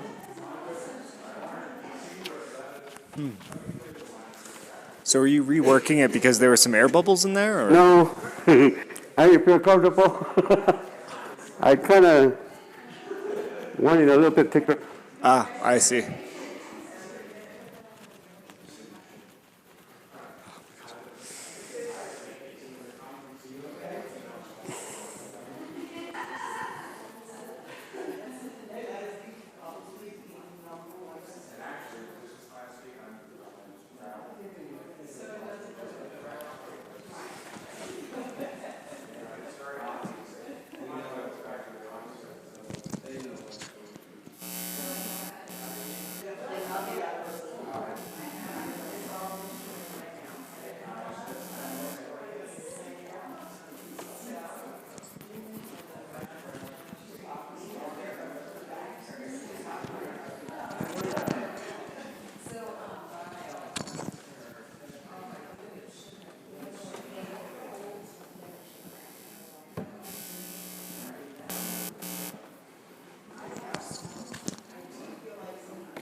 foils were snake-like, just completely round. Yeah.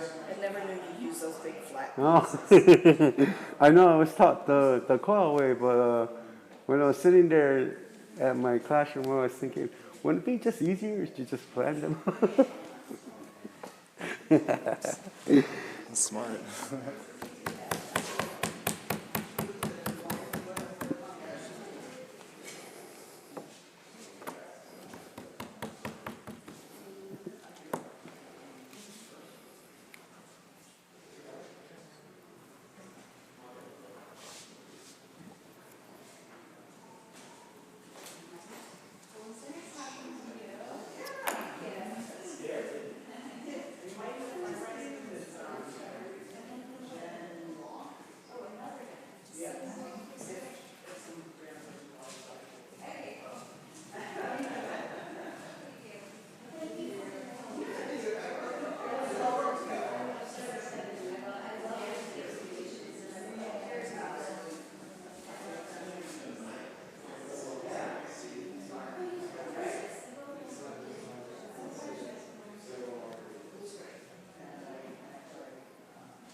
You have to sit that for a little bit so it can kind of get a little bit harder.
Do you get nervous at any part of building? Is there a part that's like kind of fragile or no? Or you're just such a, you've just done it so many times, you're not worried. When I'm sanding, yeah. Yeah. When I do those thingies, I get kind of a little bit. You have to be careful now. Yeah, very Yeah. careful. If I lose one, it'll look. My duck was gonna look funny.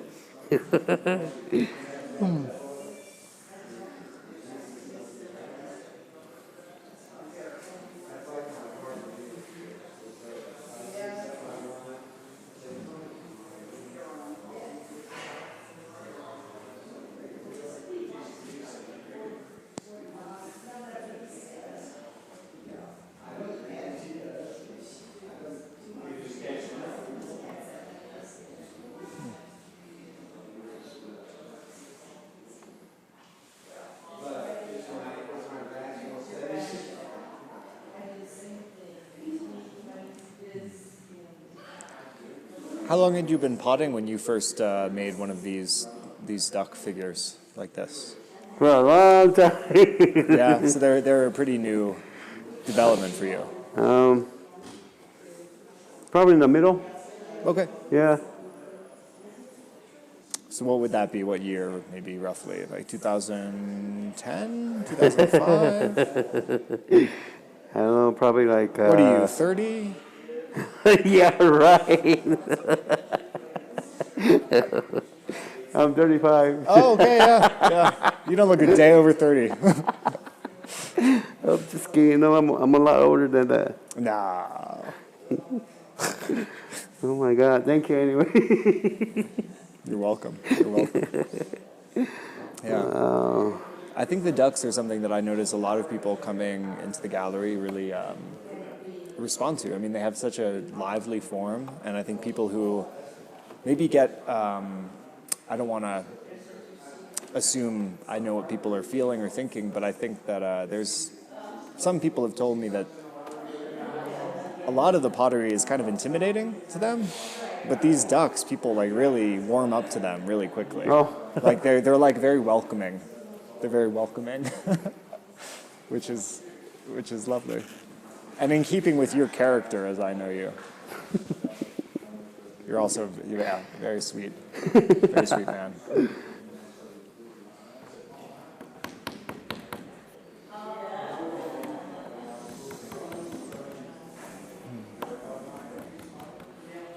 People are cruising, huh? Oh yeah. Every Friday. Oh yeah? Yeah, at least. The sound systems are up.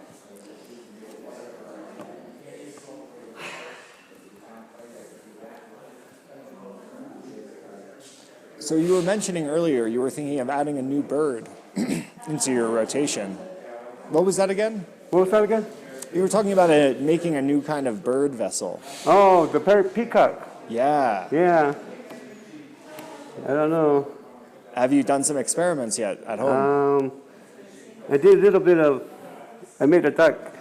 I couldn't figure out really how that feather thing would come up.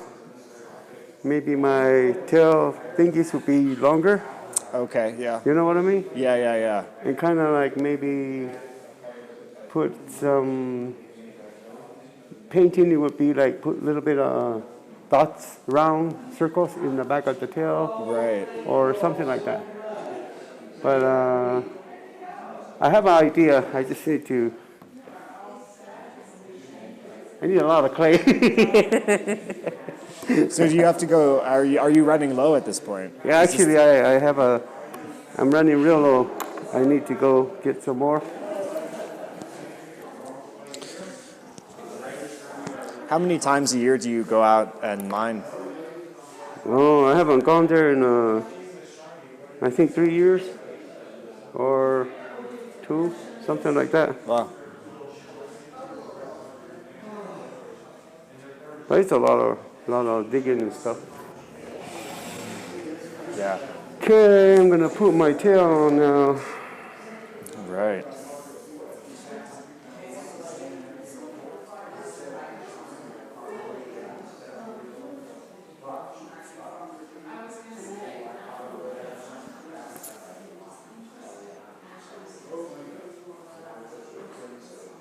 Oh, there it goes.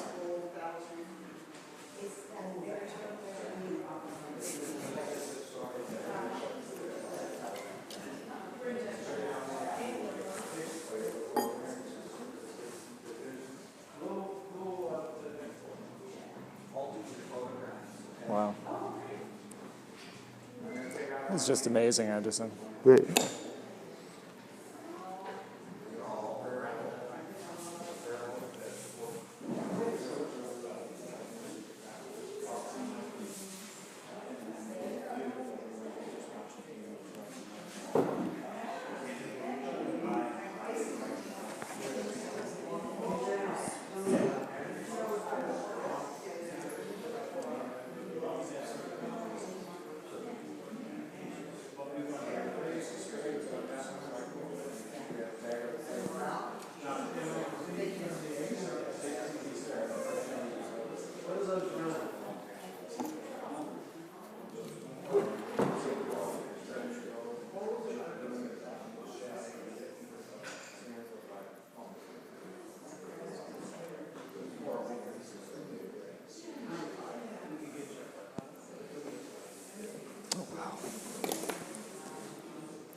And do you know, is there any particular symbolic meaning about the duck for you? Well, I just thought of it as a canteen to get water. Right. Yeah. Right. You know how they use the Ola jars and stuff to get water? Right. Exactly. So it's a kind of you know that expression like water off a duck's back? There you go. Quack, quack. Quack, quack, yeah.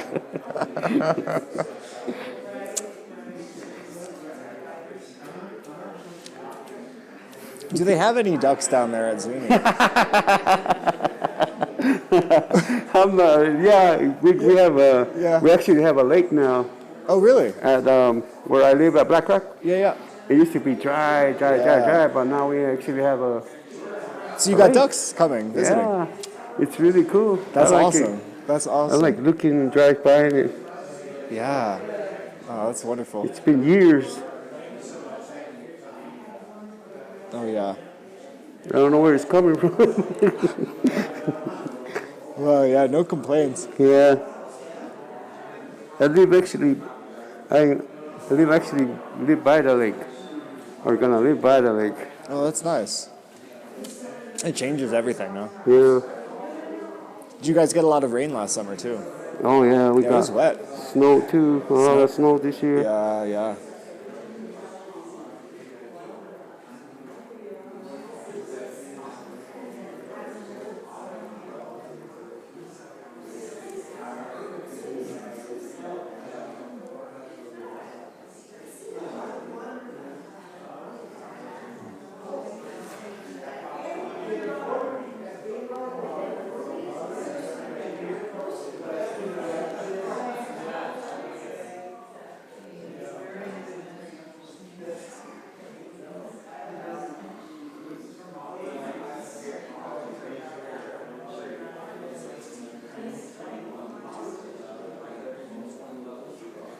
Oh my god, my head is funny.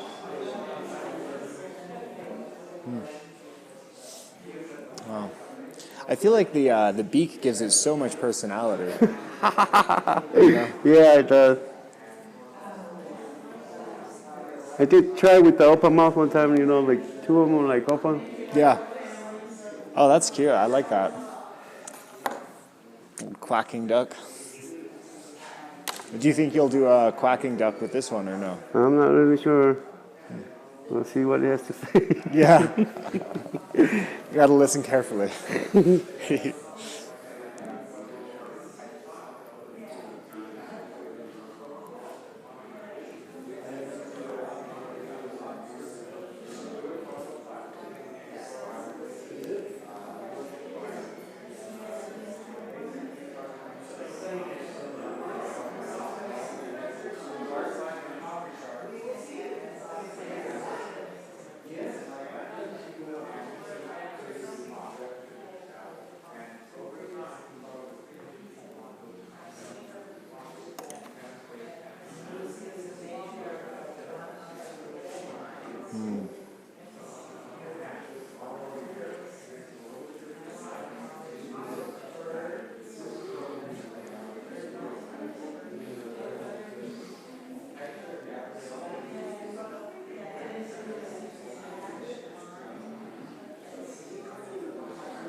Oh, wow.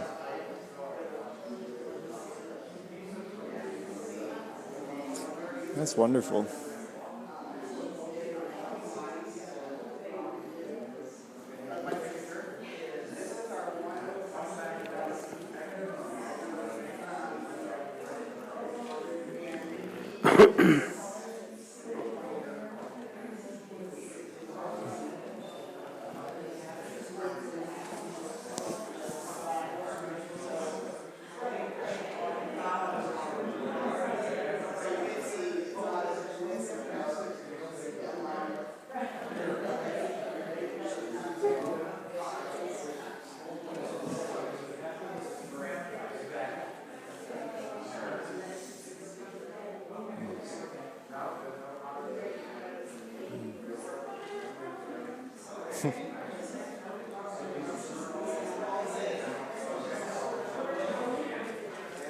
Anderson, if you could be rocking out to music right now, what would you be rocking out to? Oh, a lot of rock music. I like the old ones.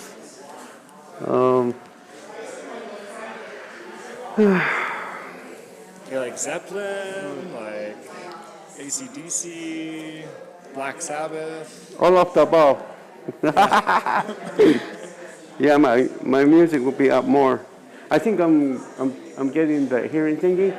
Oh, it's I'm getting tired of. I mean, I can't hear as well because my music's all the way. You know, Yep. probably need a hearing aid now. You can't blame it on your hair, though, getting in the way of your hearing.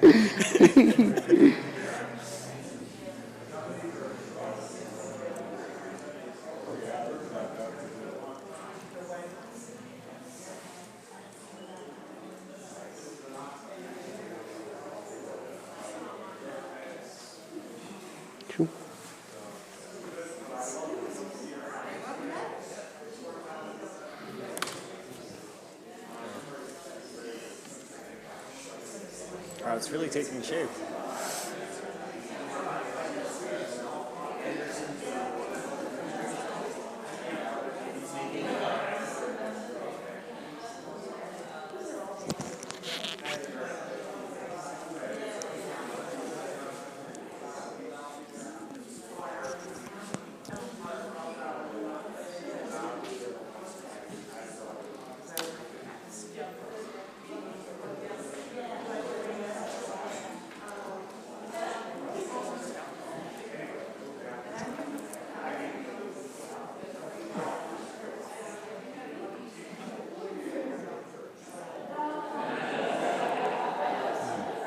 Oh, amazing.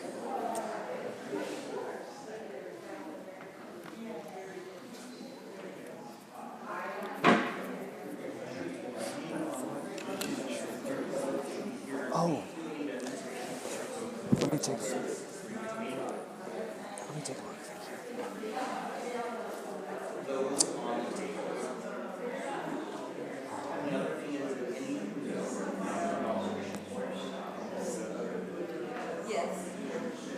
Thank you so much. Really appreciate it.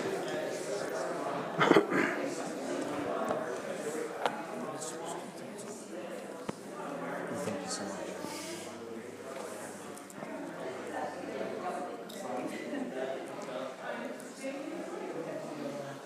Oh, very carefully done. I was wondering how you were going to pull that one off.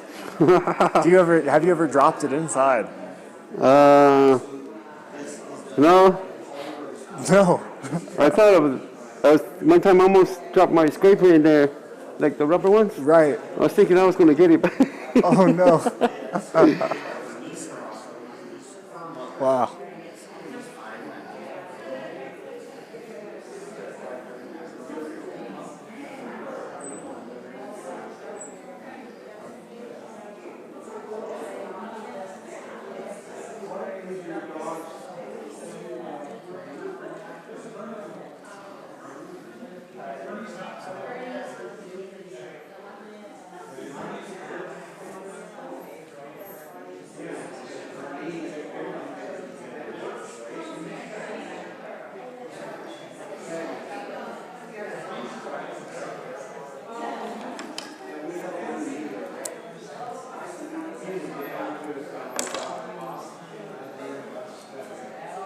Nice. So now the crown, is that right? The crown now. yeah.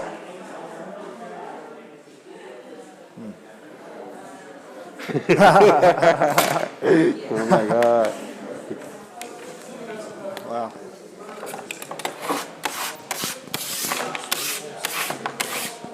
It's like a little piece that'll probably come off in the sanding or smoothing at some point. Yeah. Wow.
So do you do four for the 4 directions or 4 seasons or anything like that? That's funny. No, just. Just the balance. Yeah. Yeah. That's a good question, huh? Yeah, sometimes, I know that the 4 directions gets, that kind of has a lot of different ways of being used. Yeah. Like that idea gets shown a lot of different ways.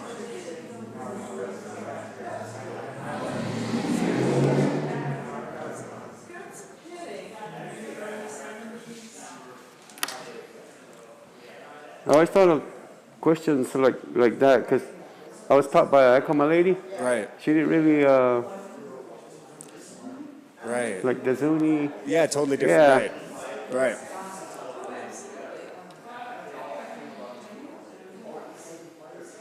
I wonder if it would be different if I was taught by Zuni.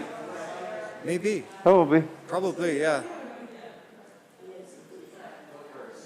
Yeah, this is. I'm sorry. I'm asking. I feel like I'm still trying to remember all of these. Do you speak Karas down in Zuni, or do you speak? Do you like Karas? Yeah. What do you mean? Like your language. Oh, Zuni. We have our own Zuni language. Zuni language. Yeah. Do you Not speak? the same as. It's totally different, Yeah. right? Yeah. That's right. Okay, my mistake. Yeah. Right. But, It's its own. Totally its own thing. Well, all my kids talk English. Of course. Yeah. We Yeah. used to talk English. I mean, we used to talk like Zuni, but it's kind of like faded away a little. Yeah. Well, you can't order at McDonald's in Zuni. Yeah. Yeah, something like that. Or I don't know. Yeah. Of Yeah. course. All business is done in English, I guess, Yeah, right? I remember we used to talk Zuni all the time when we were kids. It was Yeah. kind of fun, you know. Yeah. Do you still? Can you still speak some? Yeah, I you still can. speak. Yeah. I wonder to what extent. Yeah. Because I know a lot of the potters talk about the kind of from their family or whatever they learned pottery, and so Yeah. they also when they learned the pottery they also learned the stories. Uh-huh. You know what I mean in the Yeah. in the native tongue, and so yeah, I bet it's interesting, And you said that your teacher in high school, she was married to a Zuni Yeah. man. Was he a potter? Do you know? No, he wasn't a potter. No. But the Laate family is that's a pretty big pottery family in Zuni, or maybe there's just a lot of Laates. I don't know. I just know Carlos, Right. and I don't really know anybody else. Latte, you know what I mean? Right. Yeah.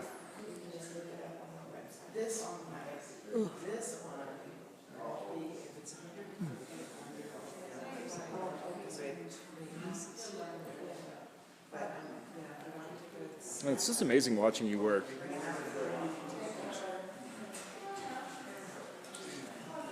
Your pieces are a lot more sculptural than many of our Oh yeah. potters, They're kind of an interesting blend of that very traditional Oya shape with the sculpture kind of piece. Oh yeah. It's very cool. I never thought of that. Yeah. Like a sculpture thing. Yeah, yeah. You clearly, I mean, it's just, it's visible how much you enjoy making it. How can you tell? How can you tell? Not only is it beautiful, but just the way that you are looking at the piece you're working on and the way your hands are moving, it feels very no, you can see it, no? Yeah. There's a sensitivity and a plugged-in-ness. Plugged in this. It's good. Yeah. It's like the flow, like Yeah. like a duck on the water, Go in with the flow. Yeah.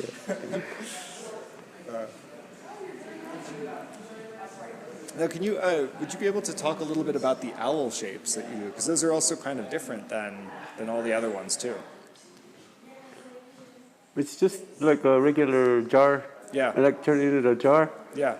and I don't add top parts. I just kind of just build it up to the peak part. Right. Because I know for one, and this is something I've seen on a lot of these older owl figures. I'll bring it up to the camera.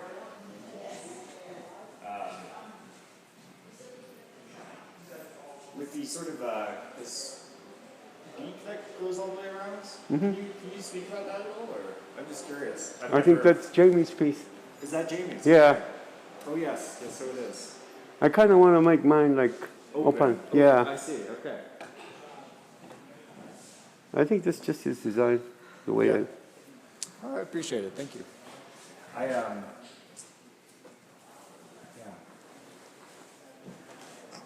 Lovely. Can I get you, do you want any water or coffee or tea or nothing? No, I'm okay. You sure? Okay. Yeah. I'm almost done.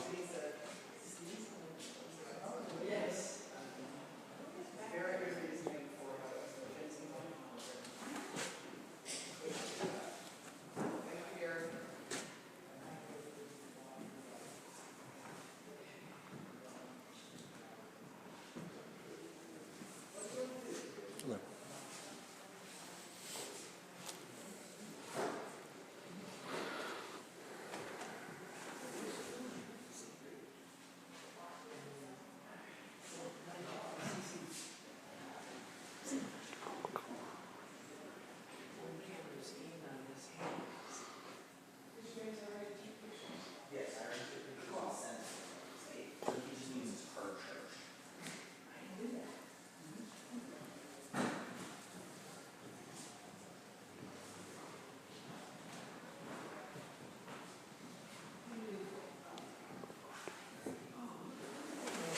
Like, I get the impression that you would, even if you didn't make a living doing this work, you'd still want to do it. I do get that impression from you. I don't know if that's true, because you got to make a living. But Yeah. yeah. What would I be doing? I don't know what would I be doing. I feel like the people who make artwork for a living generally need to. Uh-huh. You know, it doesn't feel like, oh, well, I could become a businessman or, you know, it feels like like a calling almost. Yeah.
Is there any reason they all curl inward?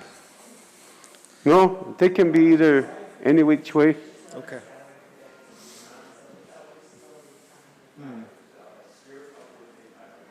It's a little bit like a heart almost.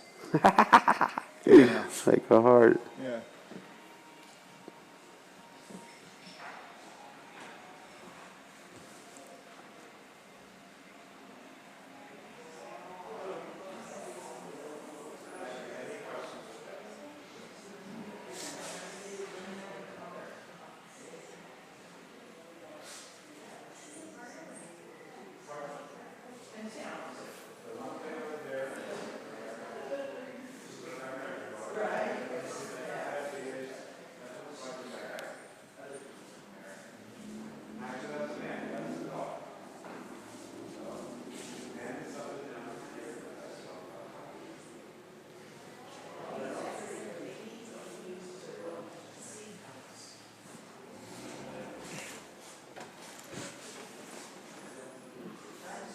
Feels like Friday.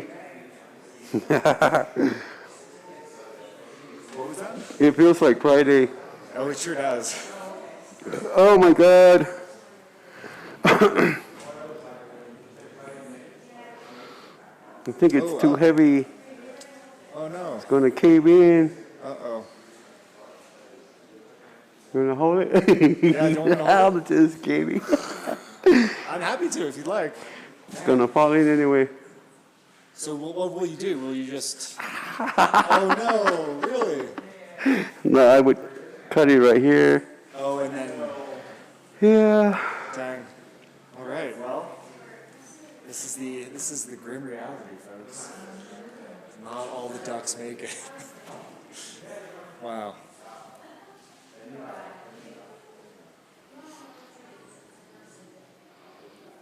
Wow. Wow. Quack, quack. You can feel it, it's all heavy. It's super heavy? Yeah. Oh yeah, that is Yeah. wickedly heavy. Oh yeah. I just have It's on to, your wall, though. yeah. Maybe you could, can you, Yeah, it's fixable. I just have to wait till this dries up a little bit. Wow. That's nature for you. he just didn't want to go.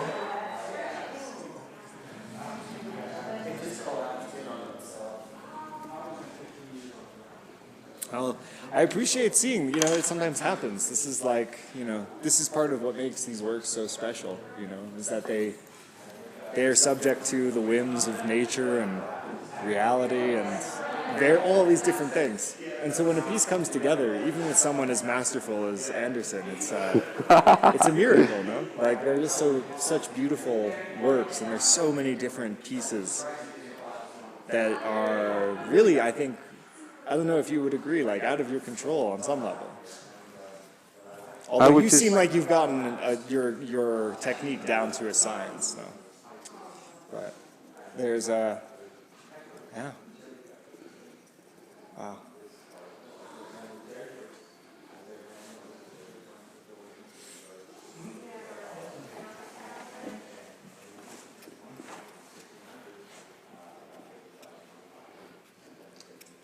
Aren't you could just put that on top?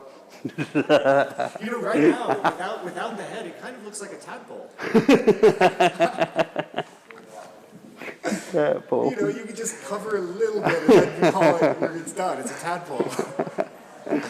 Yeah, or a big seed pot. Yeah, exactly. Yeah. It's a tadpole sea pot. Oh man. Well, how are you feeling? You wanna take a pause? No, I feel like throwing it across the room. You want to throw it across the room?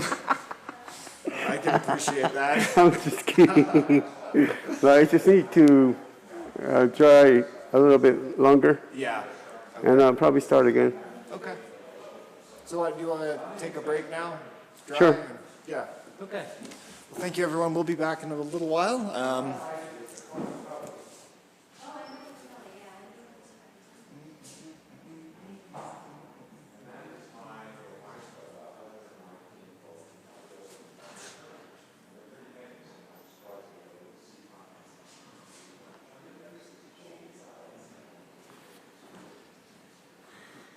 Well, that was cool, Anderson. No, it wasn't. It was a disaster. But I think it's good for people.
Sure.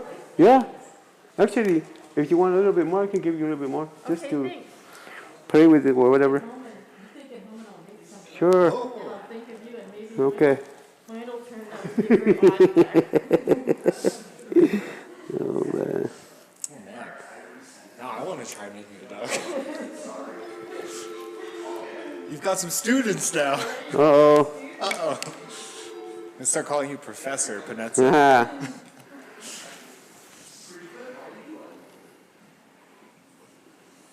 Just watching some YouTube today. Oh, my God. Who's watching YouTube? Sylvie? Oh, no.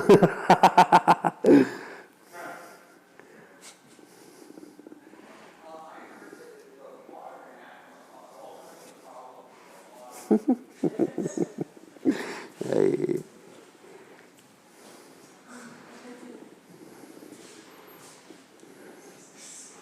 Nào thì hôm thế để pia qua tôi cứ.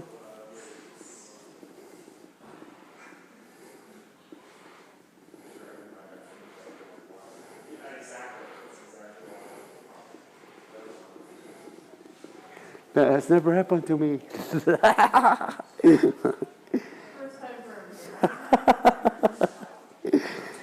I hope it's the last time.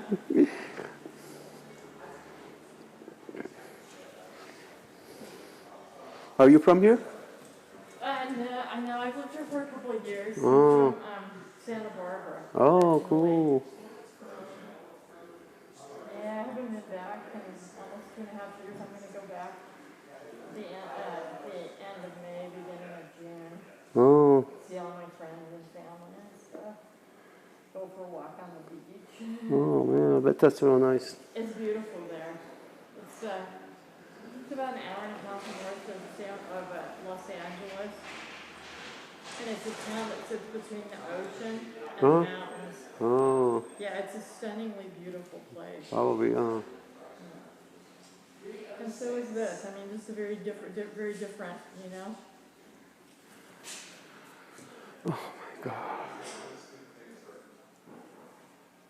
can't believe my duck fell in.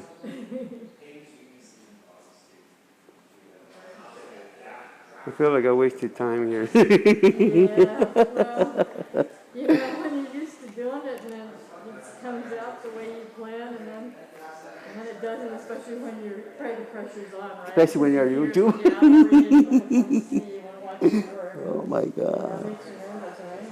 Yeah. I'm not used to having people watching you make your pieces.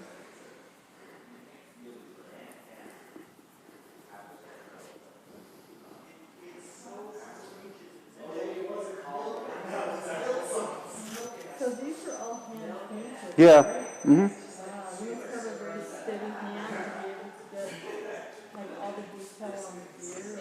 The deer comes kind of easy. I kind of like just draw a line on the back up right here. Like I would draw a pencil line, and that's on the top of that line. I would start the head, and then it would come down, and then I start again and come down, and then I add the leg and the leg. It's kind of like simple. Yeah.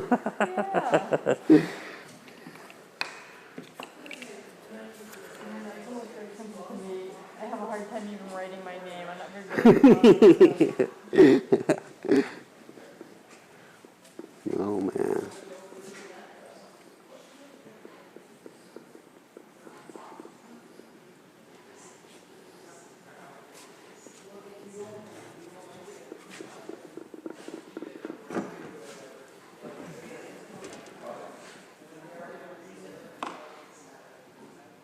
Does it look okay? It looks great. Are you sure? You're just saying that. No, I'm amazed. I stepped out for like 5 minutes and I came back and we already rebuilt the whole thing. It's probably weird. It looks incredibly clean. Do you think it will hold this once it's dry now? I'm not putting it back there. It looks fine. Oh my God. People saw me on YouTube.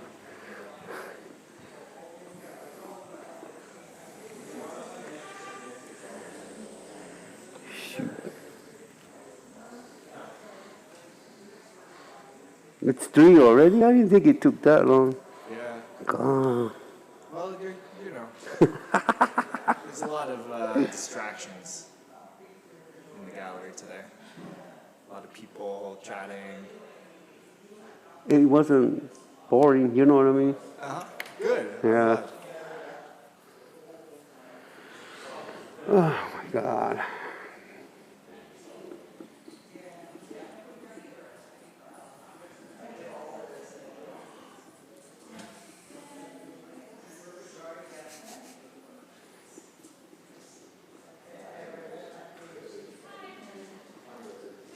You like working here? I do. Really? Yeah, I think I learned so much about this work. Oh, yeah? I really enjoy it. Because I don't have the patience or the skill or to make pottery. I'm way too lazy. But I like learning about it, and I really love it. It makes me very happy, Yeah. you know?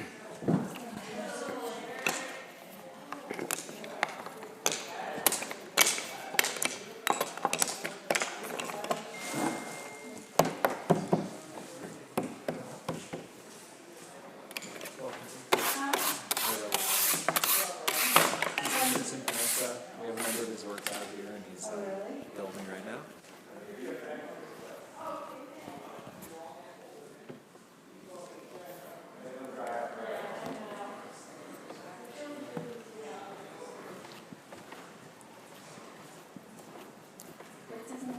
Anderson. Hi.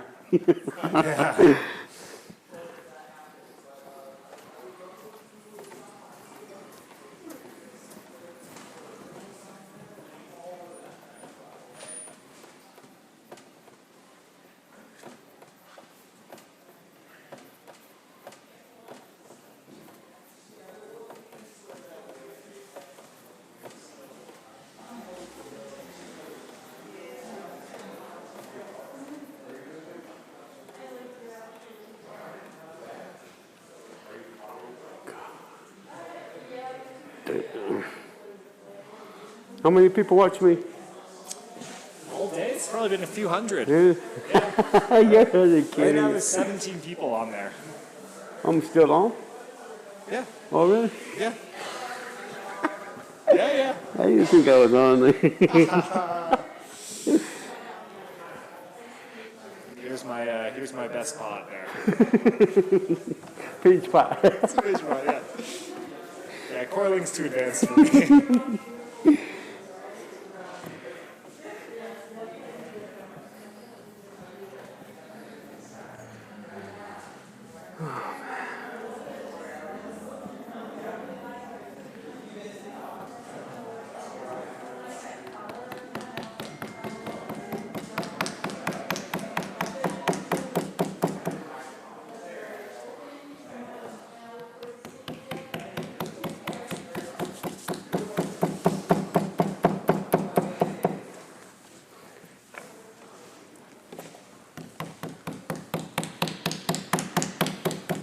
It was very nice to meet you, and thank you for the clay. Sure. I'm gonna go home and make something fun with it, Okay. and I hope to see you again. All right. You take care. Thanks for dropping by. Okay. Bye. All right, take care.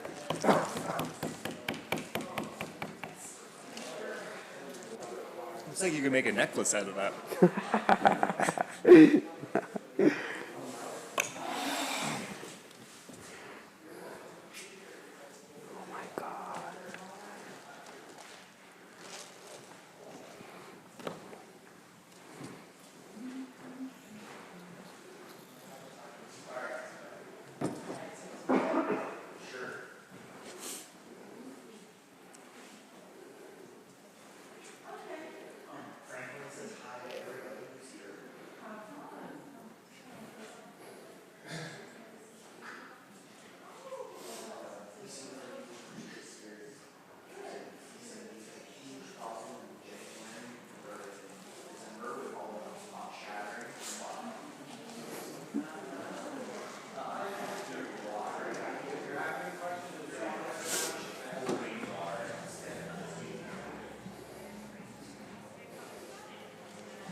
Anderson, you got a couple of comments from the internet. Let me pull them up for you, okay? Oh no. They're good.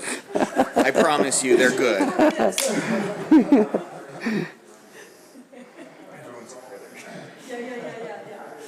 Give me 1 second, I gotta pull it up. You're just probably making them up.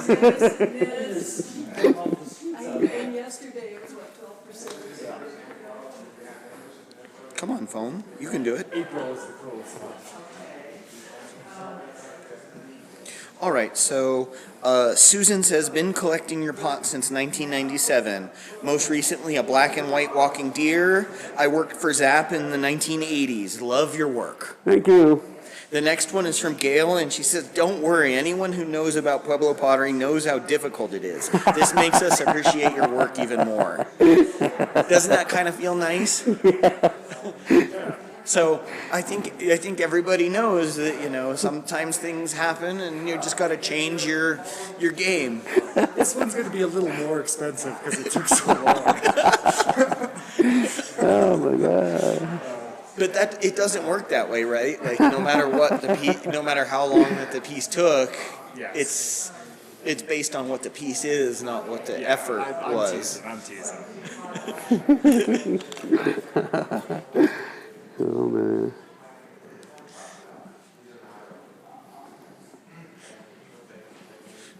It would be really cool to have a duck jar with a lid. That would be pretty cool. I want to see one of their quacking ducks one day. The quack? Oh, with the two? With the mouth open? Yeah, I've seen them. Yeah. Yep, you've done a few. What's that? The quacking ducks. Oh yeah. I guess you have one by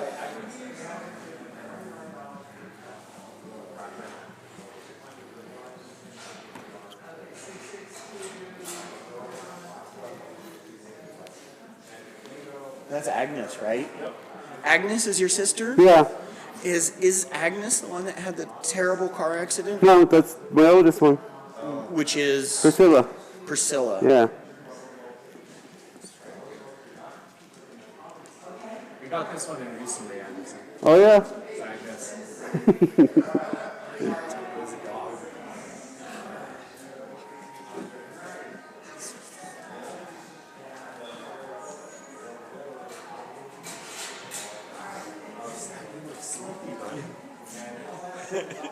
What have you been doing? Working hard?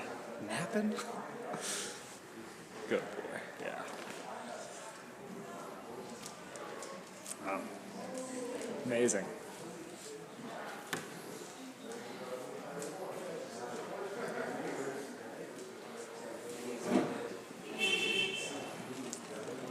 So I was just talking to Jen over at the desk, and she remembers when Diego's giant pot collapsed when he was doing the demo. Oh yeah. So it does happen.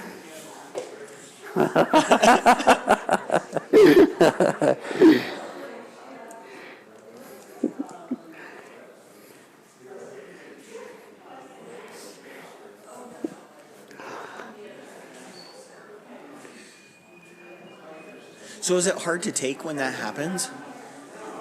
Take where? I mean, is it hard, like mentally, when something doesn't go your way? Yeah. I want to throw a clay at you. You do? I'm just kidding. Oh no, it's okay. Is there some? I mean, it obviously is not the first time this has happened. No. So is there something that you do to help clear your head or to get back into it? Or Oh yeah. what do you usually do?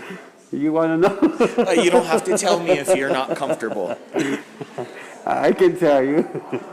That's up to you. Okay, I just probably need a smoke. Okay, that's okay. I'll be fine. Yep. And I don't mean a cigar either. Yeah, that's all right. Yeah, that would be okay. Yeah. I would just kind of, forget it. Or not forget it. But I know it happens, but I'll be Well, fine. of course, you've been doing this for many, many, many years, and I'm sure your first pot did not look like this. No, they didn't look like this. Do you know what your first pot looked like?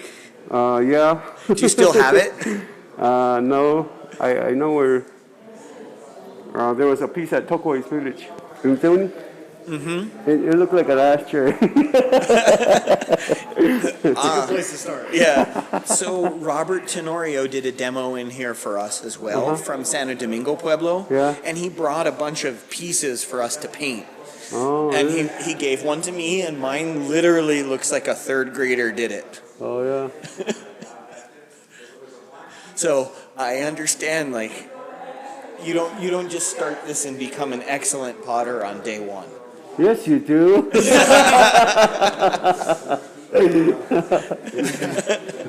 You're supposed to. Yeah, you're supposed to be a master from day one. That's right. Anybody can do it, right? Yeah.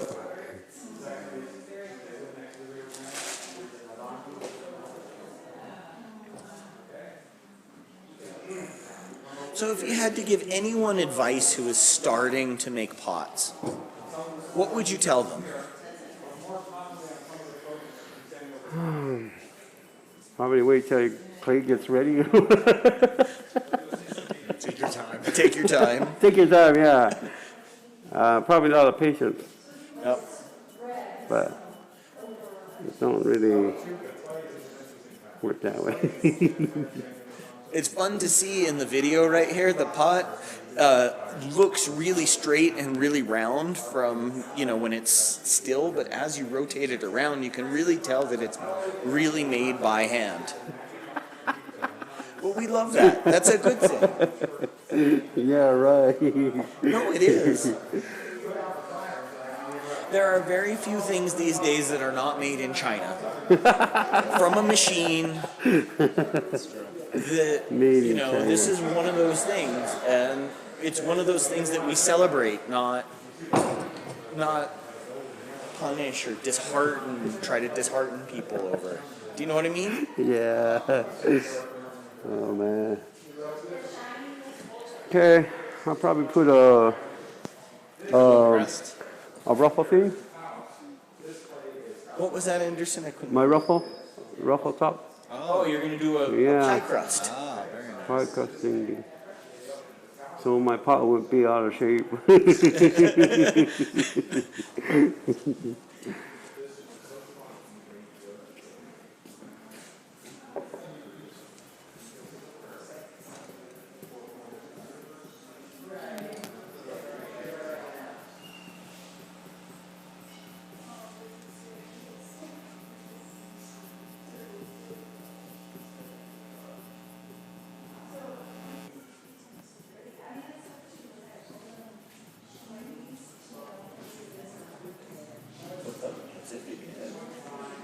It's really heavy too.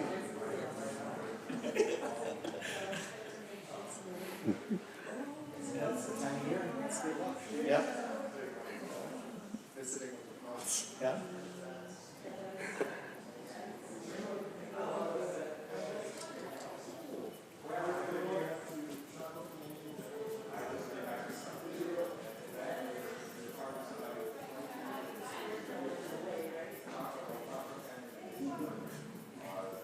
Anderson, a little ladybug came to visit your pots. Oh, yeah? Cool.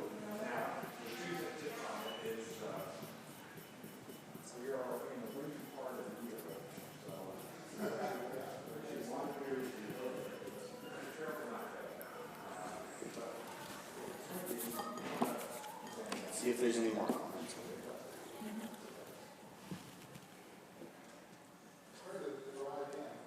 So also somebody online wanted to know if you would make a bunch of these ducks and then float them down the river like what they used to do with the rubber ducks.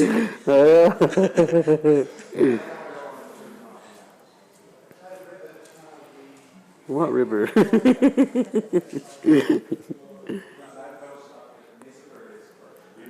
Yep.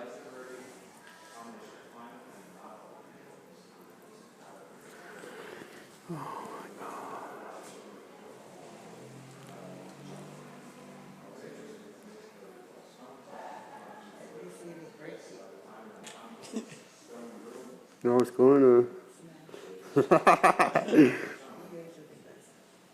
Well, it's one of those things that it's part of it.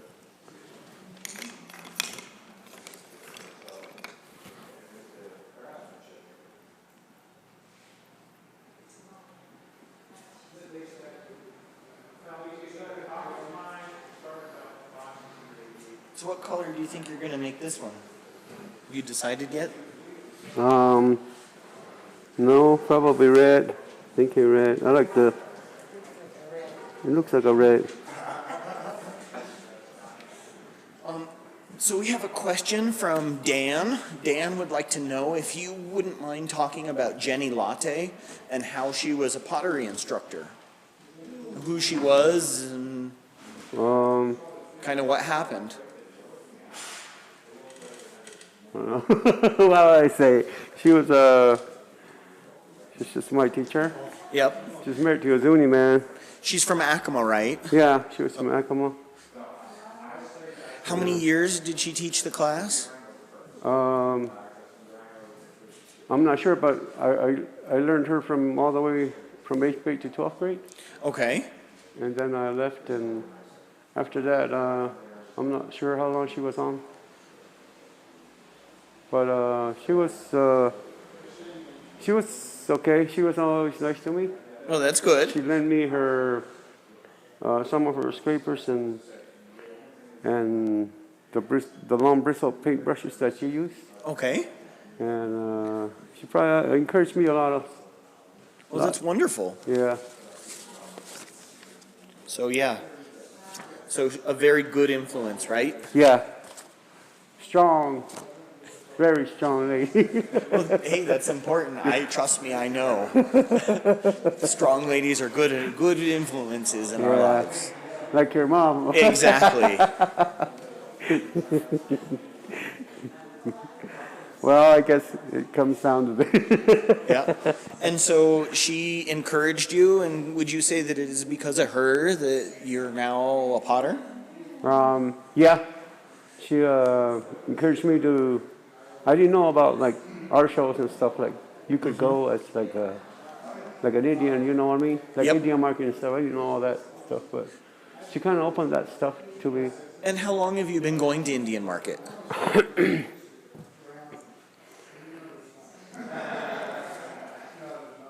I've been going to Indian market for quite a long time. Not really sure, but I remember when I was younger. I have no idea, but quite a long time. Long time. Yeah. What's your favorite part about Indian Market? You know which part. What, the burritos?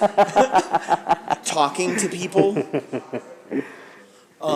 Selling your stuff? Yeah, selling stuff, talking to people, new people. New people? There's always new people all the time, Yeah.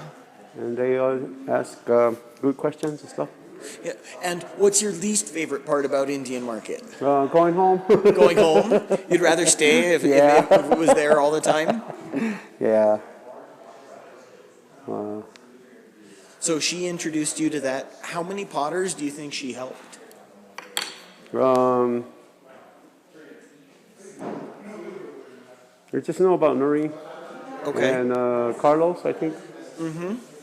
And she helped quite a lot of people, but they didn't really stick to it. I know a lot of people that were really good at making pots in her class, but they didn't kind of stick around for the prize, you know what I mean? Yeah. Well, I think that that's a general problem in pottery in general, is that the younger generation is not as interested in it as the elder generation. I don't know about that. I mean, you have Jamie, who is doing great things at a very young age, and you must be incredibly proud. Oh, yeah. But there are very few examples that I can give of young potters that are in Jamie's age group that are starting these days. So, who knows? I mean, it's just a guess, but... Oh, you're going to smash... Oh, you're going to make... No, I'm going to make a heart for you. Are you going to make a heart?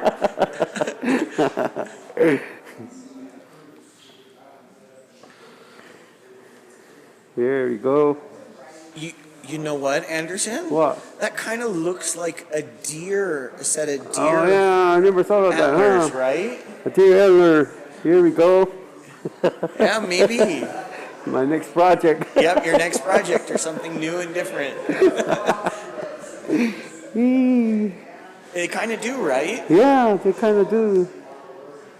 Wow, never thought of that.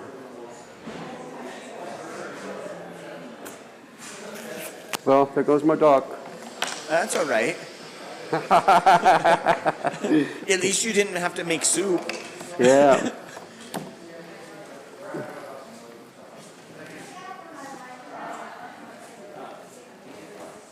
So Carlo, you missed it. He kind of pulled the two The heart talons off thingy. the duck and kind of made them together that kind of looked like deer antlers.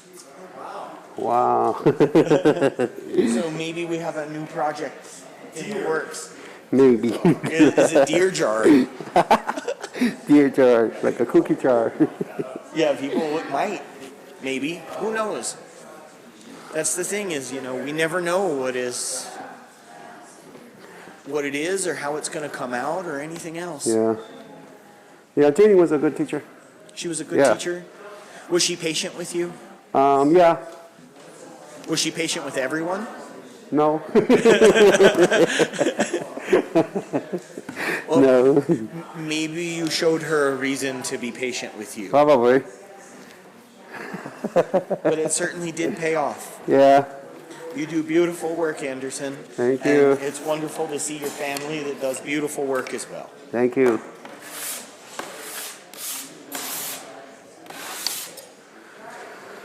Okay, I guess I'm done. All right. Well, I think we're done, right? Yeah. All right. Well, thank you so much, Anderson, for being here, for demonstrating for us, for making us a beautiful jar, even though that might not have been the original intention. We thank you for traveling all this way to come and see us. You brought us a few new pieces, and so we'll get those on the website just as soon as we can.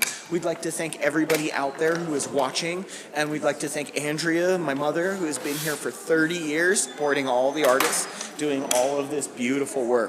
So thank you, everybody. Really appreciate you being here, Anderson. Appreciate everything that you do, and thank you so very much. Beautiful. Until next time. Thank you. Thank you. You rock, Anderson. Oh my God.